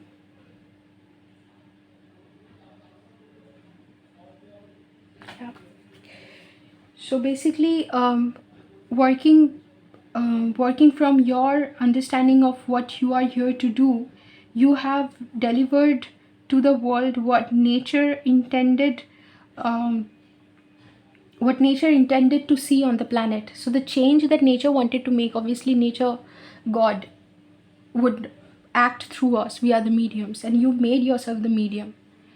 And because that happened, you are basically getting the rewards, not in the sense that when the rewards come to you, this is the strangest part. Like, at a time when we are rewarded, when finally we might pray for it, we might pray for all the blessings and everything that we always desire to see in our lives, and we always desire for our loved ones to experience, for our parents to experience the ultimate bliss or happiness that they, like worldly, what they want to desire, like what they want to experience, the desires that they want to experience. Sometimes they place their expectations on us, and for them to be able to experience that, we have to become successful materially, financially. We have to become capable of delivering those blessings to them that they have always desired. So you placed the world's responsibility on your shoulders, but at one point you just had to surrender. Is a theme that I was saying in group 1 and in group 2, that they were not in the energy of surrender, and they did not even have to be, because that stage had not come yet. They were dealing with certain other issues that you deal before surrendering appears in your consciousness. Obviously at some point you would realize that you can surrender all your worries to the universe, because the universe is already watching over you anyway, whether or not you mentally surrender. It's just in your own mental, like in the favor of your own mental peace, you'll be doing it. But ultimately nature is already aware of you and is also watching over you. So surrendering is in your highest good always. But here you have surrendered here. So the funny thing is that when the blessings actually arrive, by that time, because we start operating on our highest timeline, and operating at your highest timeline is synonymous with like it happens with you balancing your chakras, and your understanding also reaching a level of consciousness where you're able to see that challenges also serve a purpose. So when your blessings actually reach you, you're not crazy for them. You appreciate them, but you understand that had it not been the way it is, had you, like, if you even if you had to struggle, that would also not be too bad for you, because you're able to, at that point you're able to see, you're able to understand challenges for what they are and blessings for what they are, and you lose the judgment of always asking for success, or always asking for positive, and what is positive, what is negative, those things actually dissolve in your mind. That is what happens when you make yourself a medium for the universe. And one thing that is started by you're saying in group 1 is something that I said in group 2, and I'll also tell you that these concepts will only make sense to us depending on how far we have progressed in our own spiritual journey, depending on our own spiritual growth. Because when you are just getting initiated into spirituality, when you've just started watching tarot readings, a basic concept like stepping into your own power might not make much sense to you, in the sense that it is supposed to be experienced. Why? Because you've not experienced it. You don't know what stepping into your own power means. What a simplistic statement like that, the kind of value and power, like the inner power of that statement itself will not reveal itself to you until and unless you've experienced it, right? Unity consciousness, a pretty simple thing to say, but what the kind of journey through which you wake up to it, like the journey that you have to make in order to awaken to unity consciousness, is huge. But a seemingly simplistic concept, unity consciousness, I mean, what is it? But realizing it completely requires you to make a journey which again completely depends on where you are at in life, for you to be able to perceive what it means, because at different stages in your journey you will perceive it differently.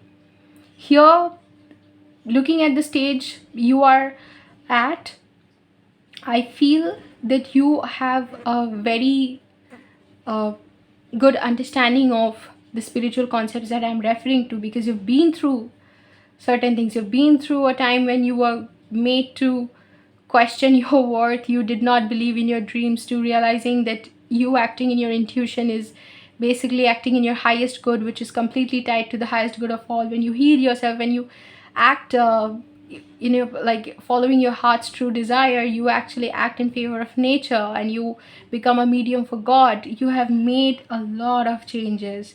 And now let's talk about Lepidolite, the card that you've chosen. Okay.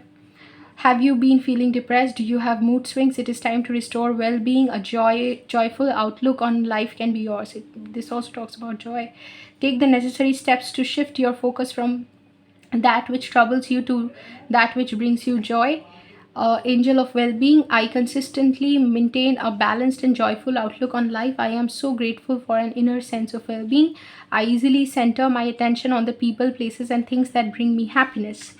So Lepidolite is called, I think, the stone of transition, if I'm not wrong, because it helps you in transitioning from, wait a second, sorry.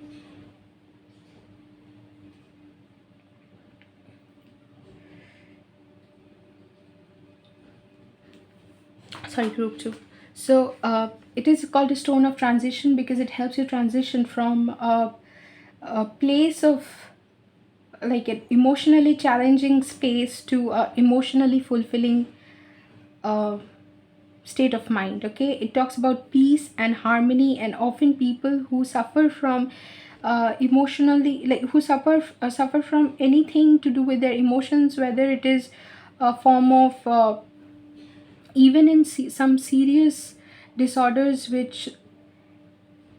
where people end up facing a lot of emotional turbulence, lepidolite is suggested as a remedy. Obviously it's not a replacement for therapy, but it ends up making people feel a sense of joy and calm. Even the color reminds of like the color is similar to lavender. Okay, it's lilac color, which is extremely calming, extremely soothing, and it's like it talks about the pure joy of being, the pure joy of experiencing your emotions without judgment, of just arriving at the understanding of you having access to all that is beautiful, joyful, and everything that this earth has to offer, and that this reality has to offer, and you being absolutely delighted with the possibility of existing and then experiencing everything. It is extremely joyous, and it helps calm your emotions, no matter how tumultuous a space you are operating from.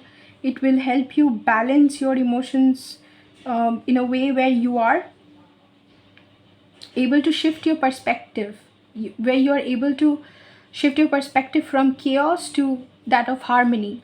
where everything that was existing was existing in a pattern where you could not make sense of it. Suddenly things calm down.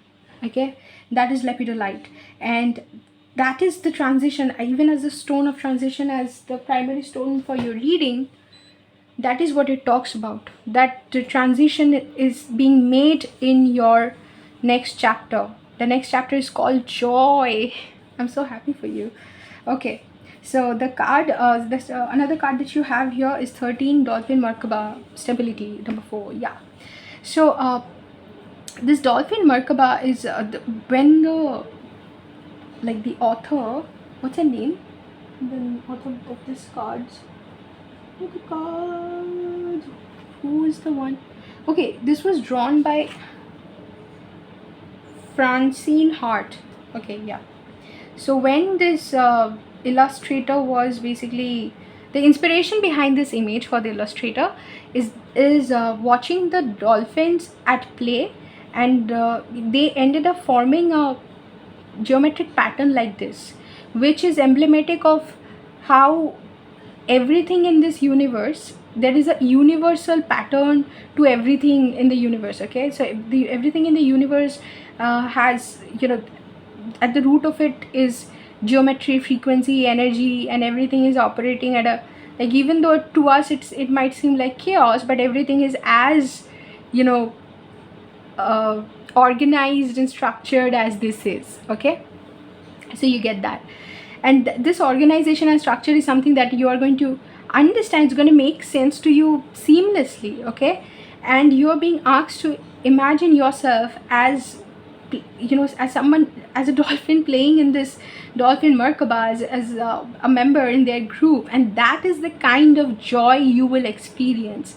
This joy is no, and you see the light that is penetrating through the entire diagram. It's like, you know, and the joy that you are experiencing is not a joy of, like, it's not like, hey, that we had a great time last night, hey, it was great meeting you, so I met my best friend and I had a blast. It's not that joy. It's the joy of pure being. It's joy, like, you have to know this kind of joy only when you have connected to that inner, like, that inner space, that core being within you, when you have been able to activate it and make it realize that it is eventually part of this magical creation. The joy that you feel as one among the many, and the many being embodied in one, that joy is what this next phase is going to bring.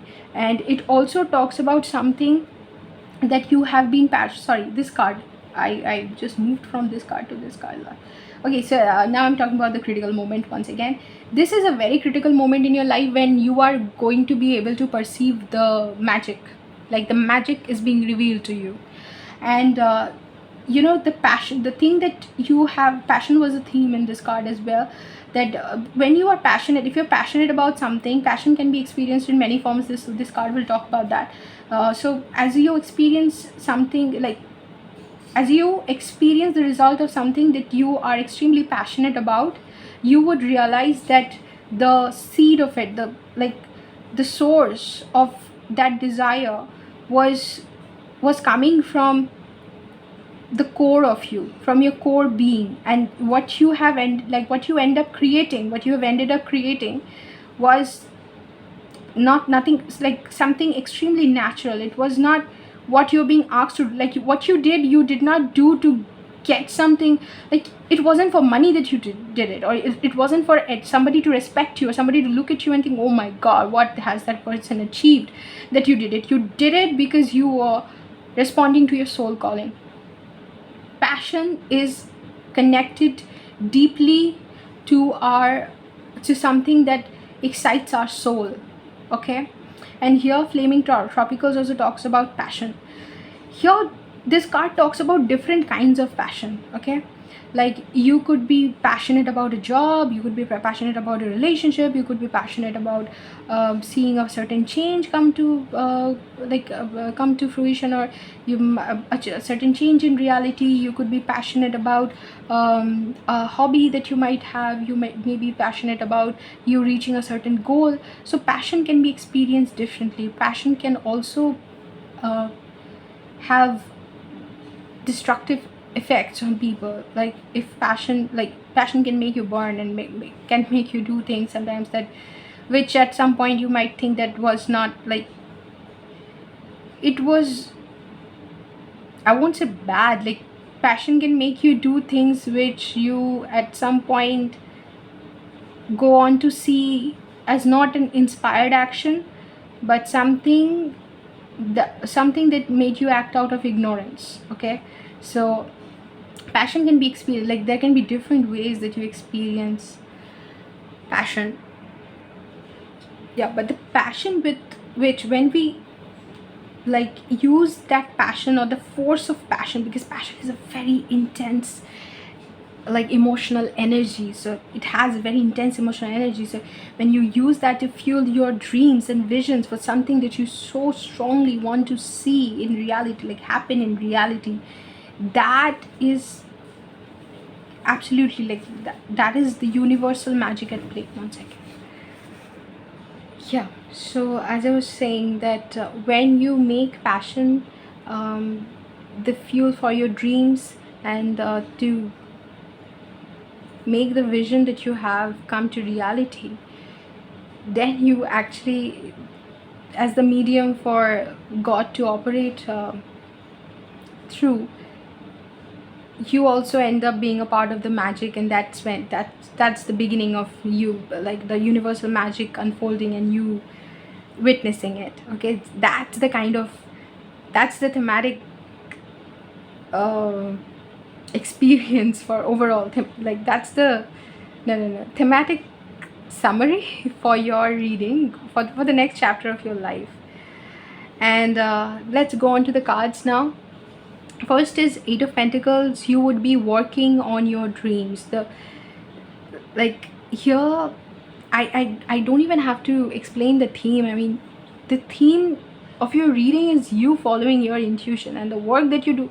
Like Eight of Pentacles coming for your reading is only like, it only makes sense because you'll be working and working, but this work is something that this will be the work of joy. I don't actually support that saying which says that if you follow your dreams then you would not be working for another day in your life because work will seem like play, because that makes you think that the very understanding of work, the concept of work is supposed to is not like it's not something that we inherently want. And work is like, it makes you look at work as something negative, like it's not our soul calling that we end up giving voice to through our work. That's not what this quote talks about. This quote views work in a way which humans would want to avoid essentially. But work is supposed to be, like Karl Marx said that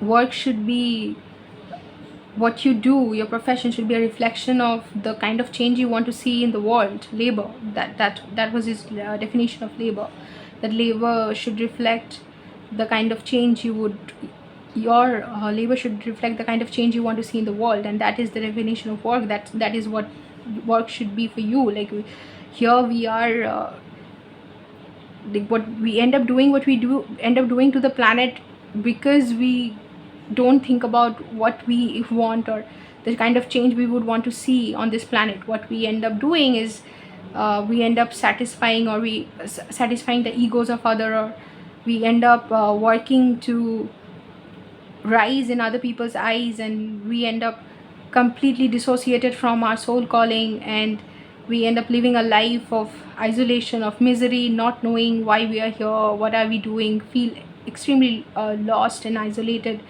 And also we have done what we have done to the planet.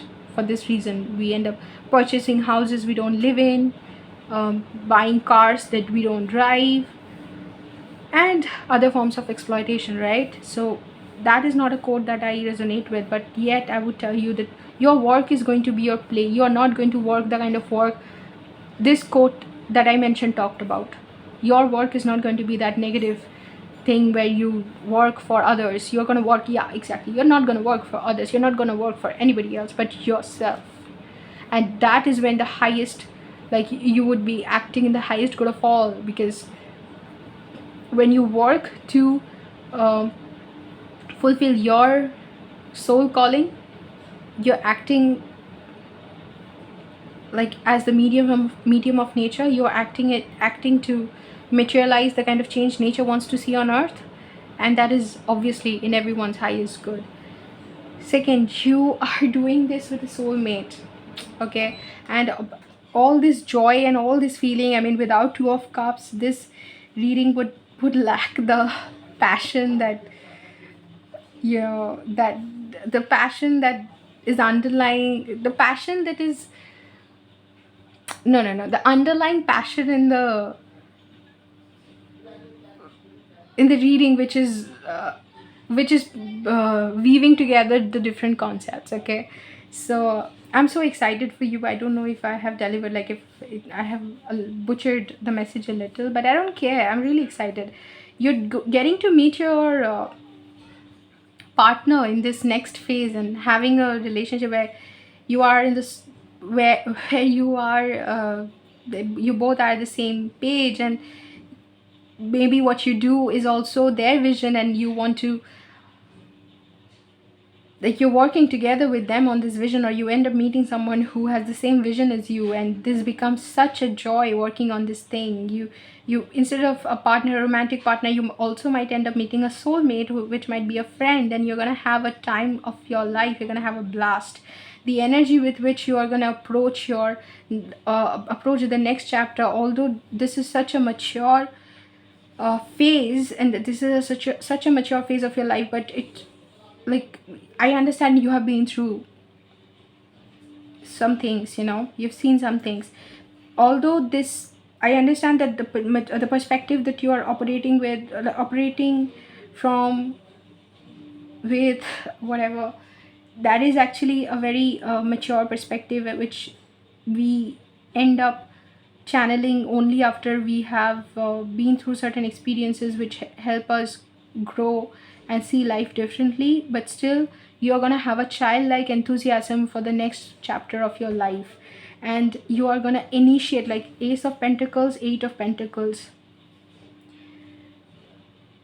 You're going to initiate the dream project and work so hard for it that the little pentacles that you are creating, each of these pentacles are going to be the size of this pentacle for the world. Like, every time a pentacle of yours reaches the world, I mean, this is the size, this is the appreciation you will get.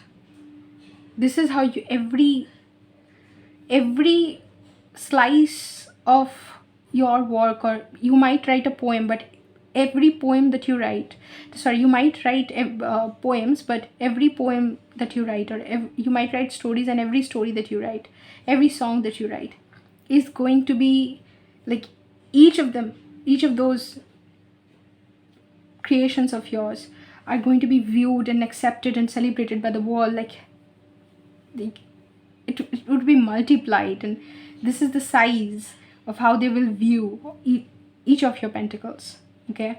And that's your vision. Like, you will put that kind of love and that kind of attention to detail to each of the things that you do, because this is your dream project.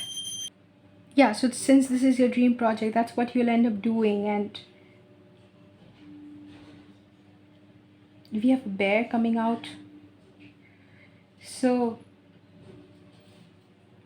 people will be intimidated by the things that you do, people will be like afraid of recreating what you do.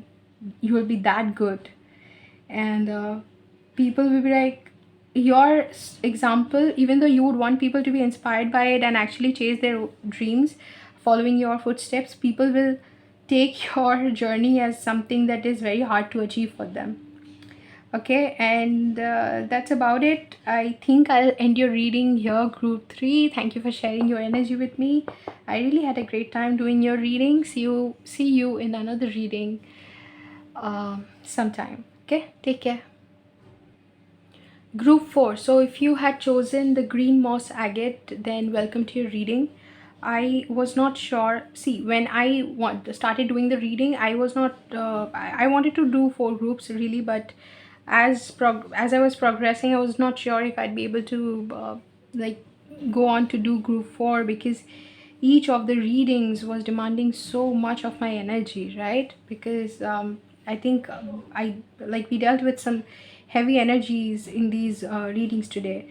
But once again, after seeing the messages that have come through for group 4, I completely understand why it was necessary for me to do group 4.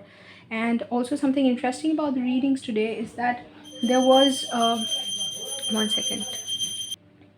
Yeah, so the sound that you had heard was the sound of divination, like uh, sound of a bell that we use when we do puja in Kolkata. It's a Bengali ritual, right? So not in Kolkata, like that's how Bengalis do. I think it in like all Indians. I think Hindus, all Hindus in India do this with their the bell in their hand, right? Yeah. Okay. So coming back to the reading, I am glad that I did this reading, because the reading that I did today was something very interesting about all the readings is that there was a chronological progression in spiritual growth in terms of the readings that I did. Like group 2 was a little ahead of group 1 in terms of spiritual growth and progression. Group 3 a little ahead of those, group 1 and group 2, and group 4 a little ahead of all the other groups. Strangely, this is not how I intended it to be, but this is what happened. Okay, now I might read out the message in the Holy Grail because it's such a beautiful message in the guidebook. I will give you my interpretation, but I'll also read it out because it's such a beautiful message, and I will also talk about green moss agate. But let me read out from the book once again. The Holy Grail, right? Yeah.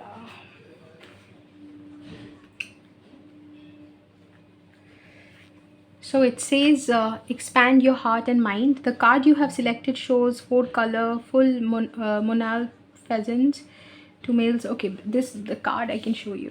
Look at the card. I'm not gonna go into the description of the card, but you can, look at the card for reference whenever you want to check with the messages that I will deliver now.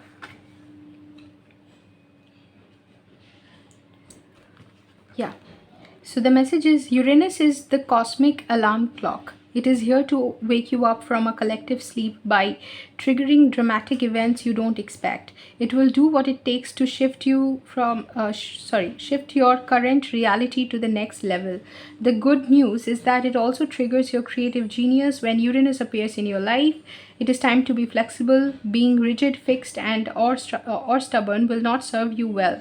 You need to open up to new states of mind and welcome change, even extreme and shocking change. But what a beautiful change it will be. This is the time to write that story that will shock the public, or create that piece of music that will bring everyone to tears or have them moving together.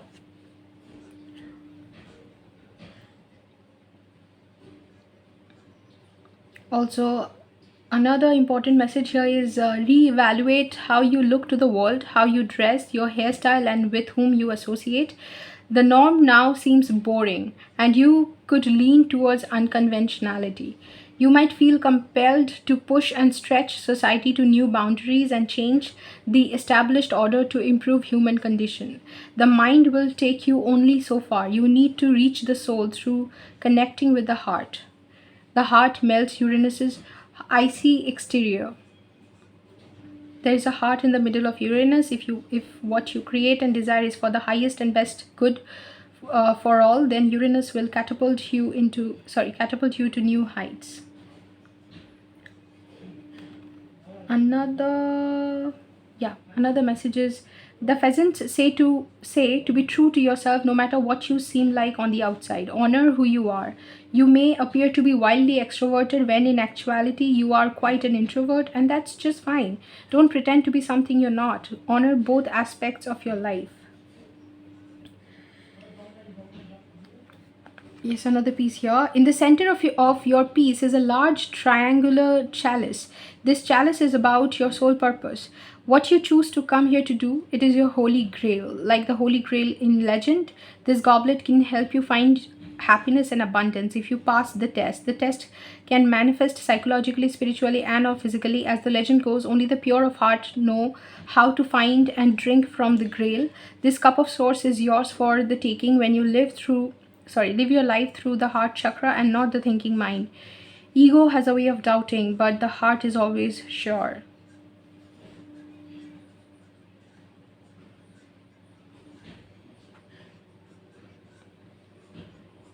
Ask the universe your question and know that a sign will materialize at just the right time. Magic is in the air. Make a wish for an entirely new life. My creativity affirmation is my creativity explodes with new insights and risks.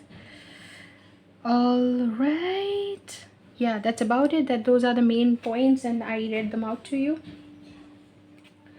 Now let's hold the card and explain it to you. So group 4.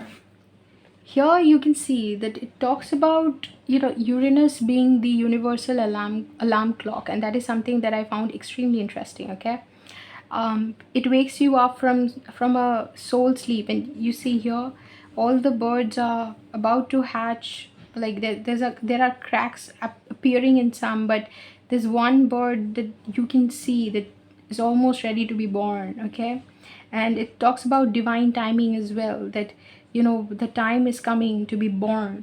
And Uranus here, that interesting like analogy, I never know how to say analogy, like analogy.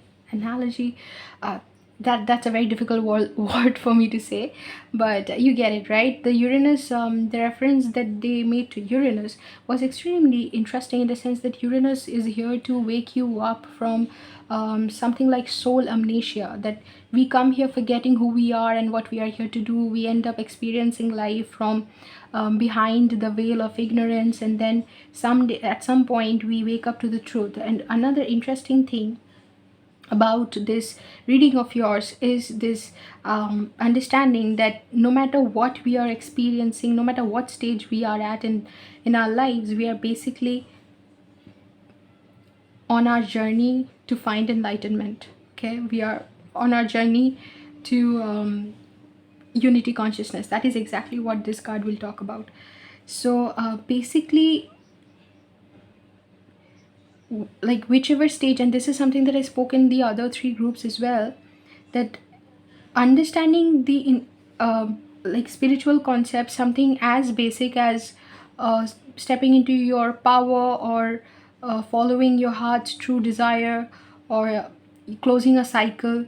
These simple things, even I was talking about unity consciousness at one point, and you would not realize some of the things that I discussed in those other groups. I knew that group 1 is so far away from even realizing the concept of surrender.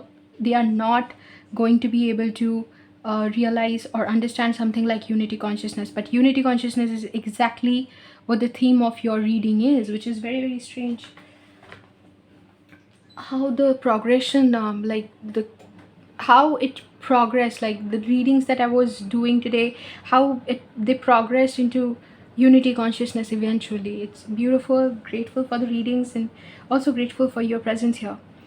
So Uranus waking you up to who you are, eventually making you realize that you have been living a lie or existing in duality, which is not the true nature of things. The true nature of things is that it's like day and night. Happiness and sadness are really not like in opposites. They are basically existing as 2 sides of the same coin. Like even if you want to experience understand the Holy Trinity in Hinduism, Brahma, Vishnu, Maheshwar, and you want to understand, it's like the creator is Brahma, the sustainer is Vishnu, and the destroyer is Shiva, Mahadev. So they are together. They are called Brahma, Vishnu, and Maheshwar. So the three of them together is what consists like what the Holy Trinity consists of, and if you try to understand one of them without the other two, you are not going to be able to get the whole picture. So it is that, it is again the yin yang analogy, please understand that, okay? So it's the yin yang concept. It's like you would only be able to at this stage, I think you understand, you have some understanding of yin yang if you are group 4. So I would say that there has, like, you have done some serious work, and you've been, in the next chapter, you've been awakened to unity consciousness in the way that the way you have known your life to be is extremely boring. You cannot, you're moving into a stage of your life where, honestly, group 4, I know that not a lot of people will be excited for you, but if you know what I mean, and you going through it, you're the only one who will be excited for you, because you know what it entails now. You would not be interested, as a kid, how we wanted to go to weddings and celebrations and functions. You would not be able to relate to that kind of joy, because you'd be able to see the pain in it. It's like watching a group of people party because they think that they are having a great time, but you realize that they are just using that time. It is so essential for them to go out and have that fun, because essentially if they don't do that, they will have to face the sadness or loneliness that they're suffering from. And that's why some people end up saying that you have to, even meeting your friends and having fun and doing those things, those are necessary things. Having the time of your life, or how certain people say that certain things are necessary for others to do, because that makes you those things make you taste a different shade of life, and that is also essential. Waking up to the unity consciousness, you would lose all those understandings. You'll be like, nothing is essential or non-essential, things just are. It is your perception that makes it seem so. Things are just unfolding the way it is supposed to unfold, but it is the kind of judgment that you have towards things that make you perceive something as necessary, unnecessary, important, unimportant, the right way of doing something, wrong way of doing something. Things simply are. And that's why this card talks about being honoring your own truth. I mean, no matter how you're being labeled, you might not fit any particular box, in the sense that you might be like, it talks about you being appearing to be an extrovert, but then internally being an introvert, or experiencing the world in an introverted way. That can happen, where you don't know which label to resonate with. And Carl Jung talks about something very interesting. I hope it's Carl Jung and not Carl Jung. Whatever, the spelling is C-A-R-L, Carl, and then J-U-N-G, okay? So he talks about something very interesting. He says that how we have defined different things by taking problems in, like, taking an average condition as the definition of a problem. For example, like how we understand a particular disorder, or any particular thing is the answer in average. The symptoms that you might experience for a particular disease, or for a particular disorder, or in a particular situation, because of a particular experience. When we talk about those things, we basically look at the average, like what people experience in an average, what people experience. But the answer in average might not be a solution to anybody's problem. There may be overlapping conditions, there may be overlapping symptoms, there may be overlapping experiences, right? And you're realizing that you might not fit into boxes, and the boxes that people have created are they are this, they don't make sense to you. You don't enjoy yourself. When you go to a wedding, you don't enjoy anymore. You don't see a point in having birthday parties, and it's okay, the people who are celebrating it, but even if you don't get to celebrate it, it's like, even if you don't, it's like, it's okay either way. You don't understand what is necessary and what is unnecessary, because you realize, if it, like, what is really necessary is for you to experience life as it is. And unity consciousness, like whatever happens is happening. Like anybody experiencing something is not, it's not outside of you, it's a manifestation of you in another form. Just like you are the manifestation of nature and the entire universe in a form. That is the reality that you're waking up to, and that is the reality that you're being, like you're being you, I think you have been shaken. You had an experience like that where you were like shaken awake, right? So that is the Uranus coming into the picture to awaken you to your truth, okay? And to your soul purpose, and connecting you basically to that place inside of yourself where which is connected to the source, like it talked about the Holy Grail, right? And you are acting on your soul purpose, not to come into alignment. What do I say? It's like you know what, you are not coming into alignment desiring an alignment. You are coming into alignment so that the universe can also align with you. So it's like you are so connected and you are experiencing unity consciousness in a way. It's like I not only desire for my alignment with the universe, but I also desire the universe alignment with me, and it's one and the same thing. So the perspective that you looking at things from, like I am waking up to my soul purpose, I am acting on my soul purpose, not only to give voice and give shape to what my soul desire, or what my soul desire is, but I also want to give shape to the source to which my soul is connected, okay? And I am not doing this for myself, I'm doing it for you all, like all of you. Like it's also called Jesus, Christ consciousness, like it's also called Christ consciousness. And it's just reminding me of this thing, like which Jesus said, they forgive them for they don't know. So you are getting connected to that side of reality where you understand that it is not you connecting to reality, but also reality connecting itself to you, okay? You're that much in harmony. It's not someone else experiencing the pain, but you experiencing the pain in another form. You're that connected. And you're forgiving everyone for doing whatever they have done, for making you experience whatever you had experienced, for not only you experience, but whatever others have experienced, because you understand the ignorance which made them act that way, okay?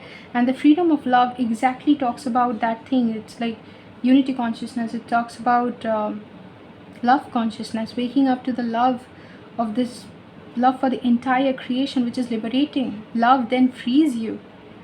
You know how certain, this would not even make sense at this point. If this reading is resonating with you, then this kind of relationship that I'm going to describe now is not going to even resonate with you. You know how in certain relationships, in certain romantic, like certain experiences of love, we want to cage our loved ones, we want to keep them like we want to possess them at some level in order to feel safe and secure. We do that out of fear and insecurity, but that's not how love, like that's not the true sense of love. You are going to understand that at one stage, even love is supposed to be experienced that way, only to be realized, only to for that person to realize that that is not how they are meant to experience the freedom of love. They at that stage, or at that level of consciousness, they experienced the, what is the opposite of freedom? What is the opposite of freedom? Whatever the opposite of freedom is, it's not coming to my mind, but this is really horrible. How can I not know the opposite of freedom? Wait a second. We are not going to leave you without telling you what the opposite of freedom is. Yeah, captivity. Good one. So they experience the captivity of love, which is another way of, the opposite being the same thing.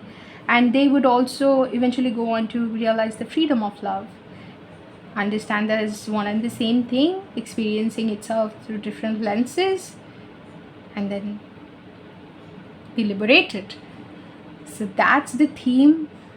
It's a very high stage of spiritual growth that this chapter of your life has, and the progression has been such.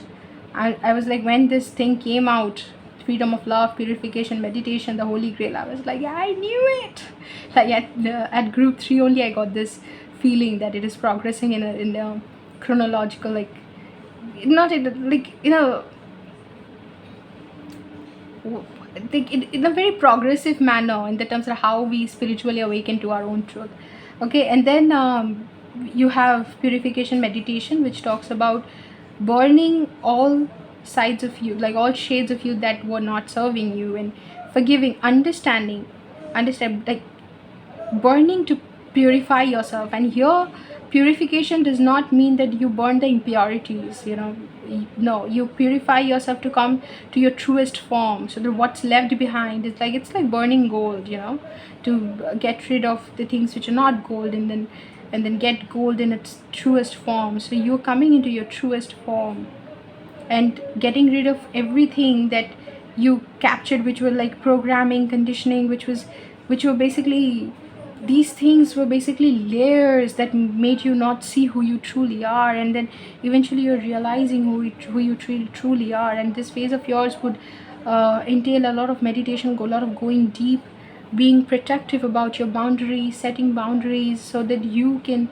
give yourself that, you can bring yourself to a standstill. You can bring in that isolation. You be defensive, and you defend your peace and isolation, so that you can develop yourself and cultivate your own peace for the good of all.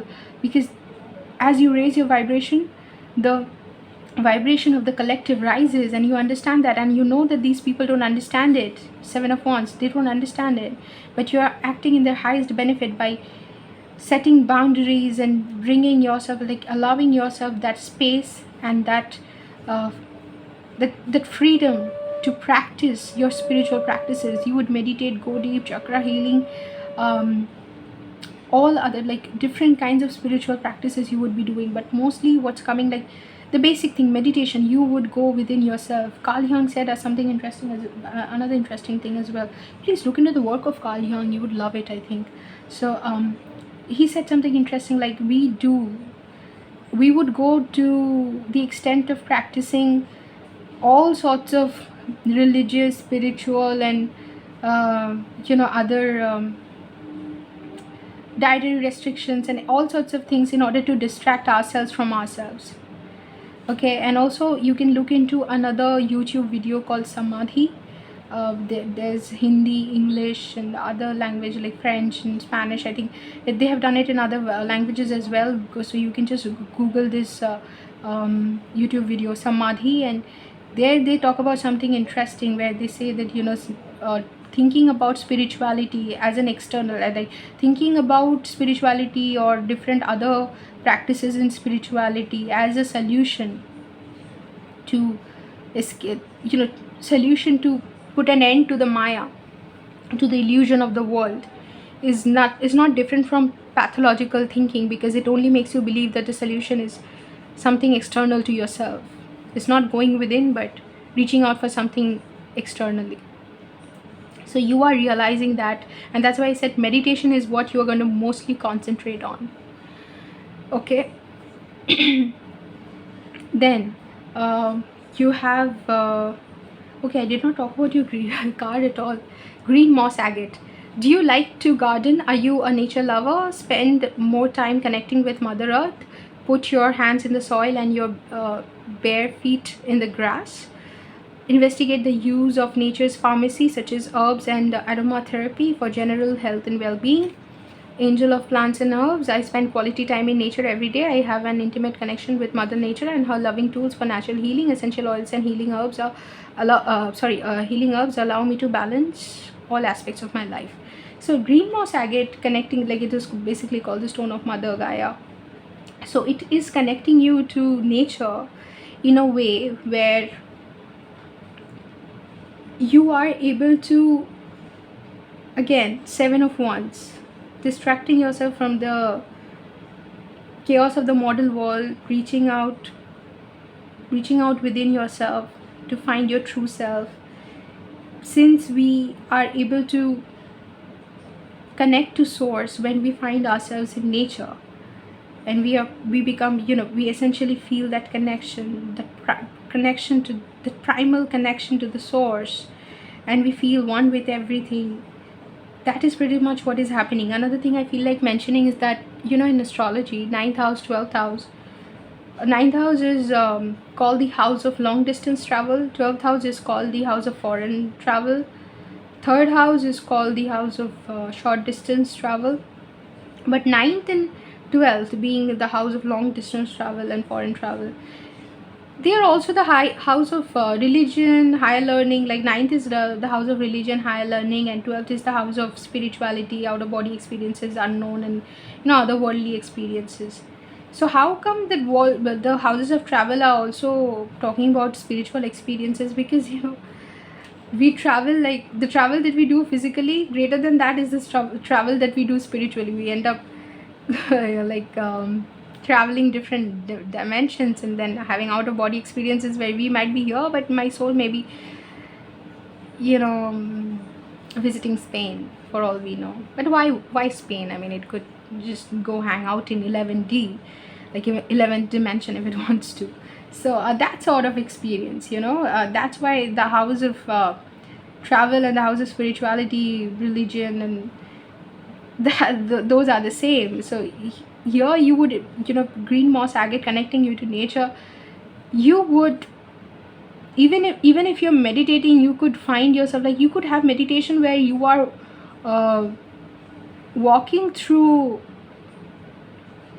a river, or you will find yourself visiting beautiful places in nature, and you would have experiences where you are touching like a stream, and or you're just like feeling a stream, or just touching rocks, and touching leaves. You will have those experiences. Okay. That's pretty much green moss agate, and it explains why I got it. I mean, when I got the card for you, because whenever I shuffle cards, I set the intention for the card that will resonate most with the situation of the group to come through, and green moss agate came through. I pretty much understood the theme, right? And the cards also complied. So then I also have devil, which makes sense, king of cups, nine of pentacles, and beneath that I have the hangman, which I would not show because of the visual here. And back of the deck energy is the temperance.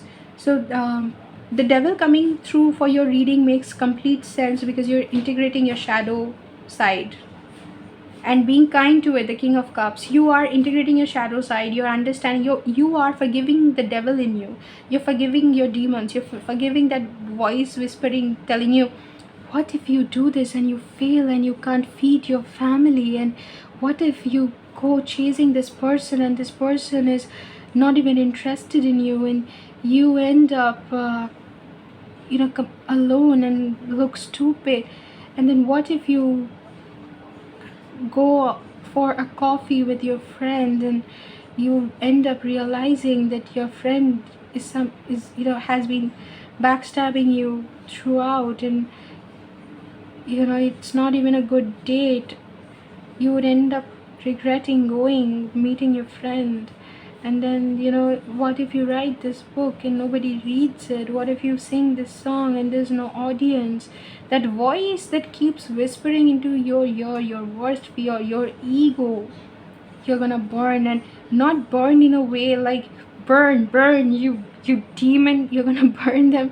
Like burn it in a way you're like, I understand why you were here. And when I set you on fire, I don't wish death upon you, but I wish your transformation, your peaceful transformation and integration within me, because you can't kill something, you can only transform it, right? And in a moment in time, which time is, there are, like, we can always the way we experience time in 3 dimension is not how time is actually experienced. In higher dimensions, you'd be able to travel through time. Although I don't completely understand the higher dimension time travel sort of thing, but you know, in 5D at least you are able to, even when you do inner child healing, you are able to go back in time and then heal that situation, oversee that situation, make yourself understand that our higher self visits us in reality sometimes, and we only eventually realize that yes, it is our higher self visiting us. So you would understand that you killing your ego is not like you killing your ego. It's like your ego transforming to realize that it does not have to act, like it does not have to protect you anymore, because you are there to protect yourself, and you are acting out of love in protecting yourself. Okay, I don't know, like they call it ego death, but I don't know if anything in this world truly dies. Nothing dies, we just only transform. We don't live, we come visit. We don't die, we just transform. Those are the things that you're going to wake up to, and you're going to integrate your shadow within you, give it all the love, and you're going to have this freedom of love. And then King of Cups, you're going to look at the world with the love that it has not experienced, and you will also end up balancing your feminine and masculine masculine side. That's what the eventual, you know, whether you meditate, do chakra meditation, whether you untangle your thoughts, whether you end up waking up to, like the moment you wake up to unity consciousness, you're eventually working on your kundalini awakening also. It's the same process.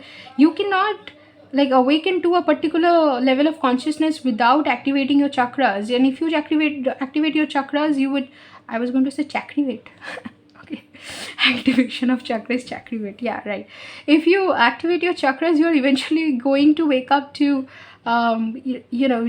eventually going to be awakened to different levels of consciousness, higher levels of consciousness. So it's the same process, and you are going to be balanced. Like you're going to channel a balanced yin yang energy, a balanced divine feminine, divine masculine energy, and that's why King of Cups energy will come through.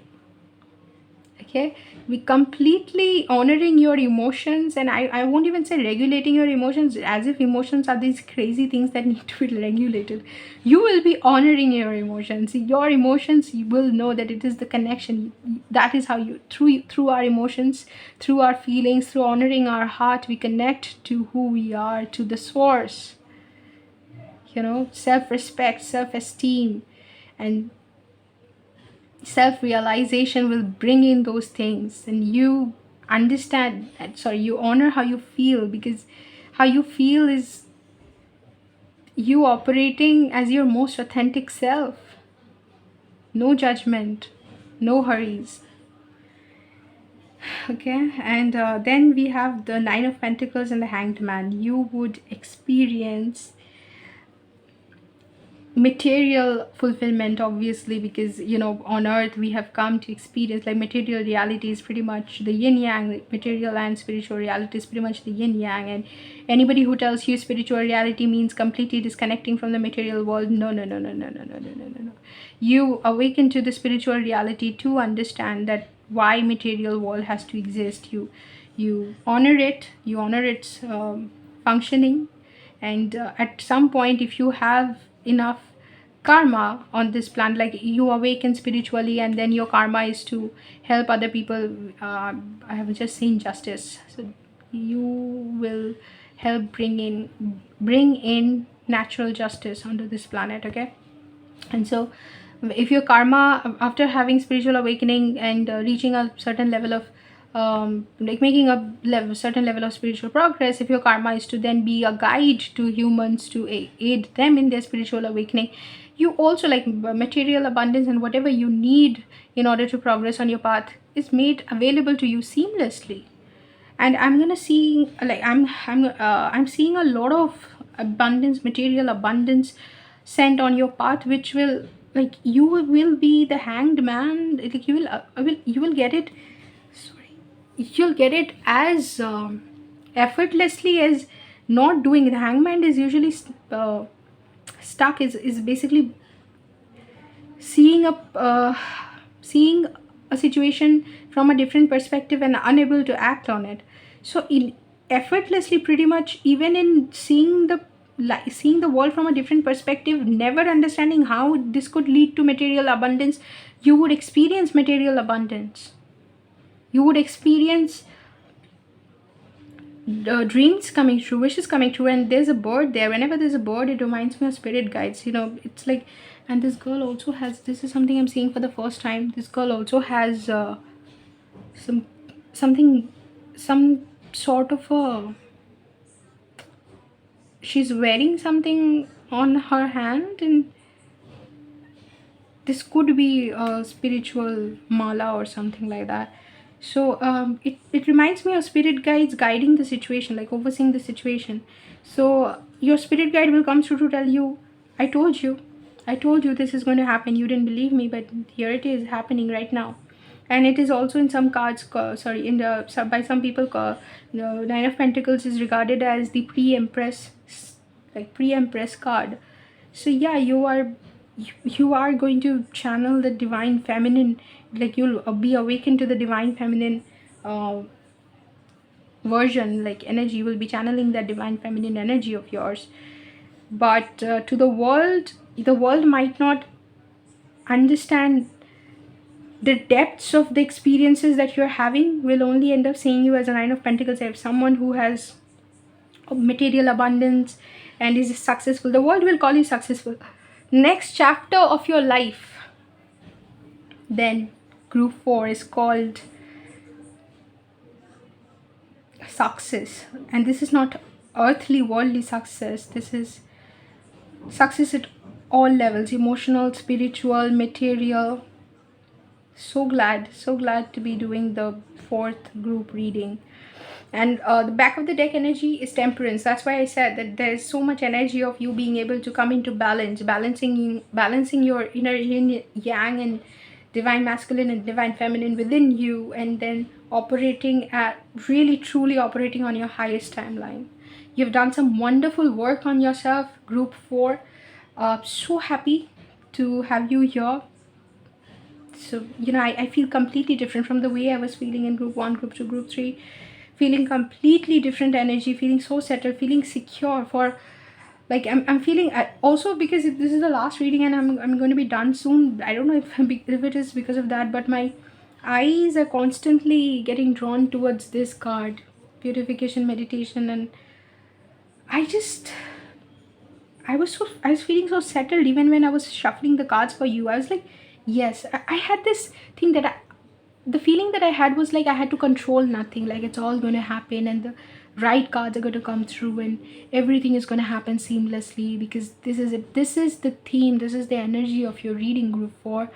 I hope you enjoyed the reading and it made sense to you. If it resonated with you, do leave a comment. It was great reading for you today. Hope to see you in another reading. Take care.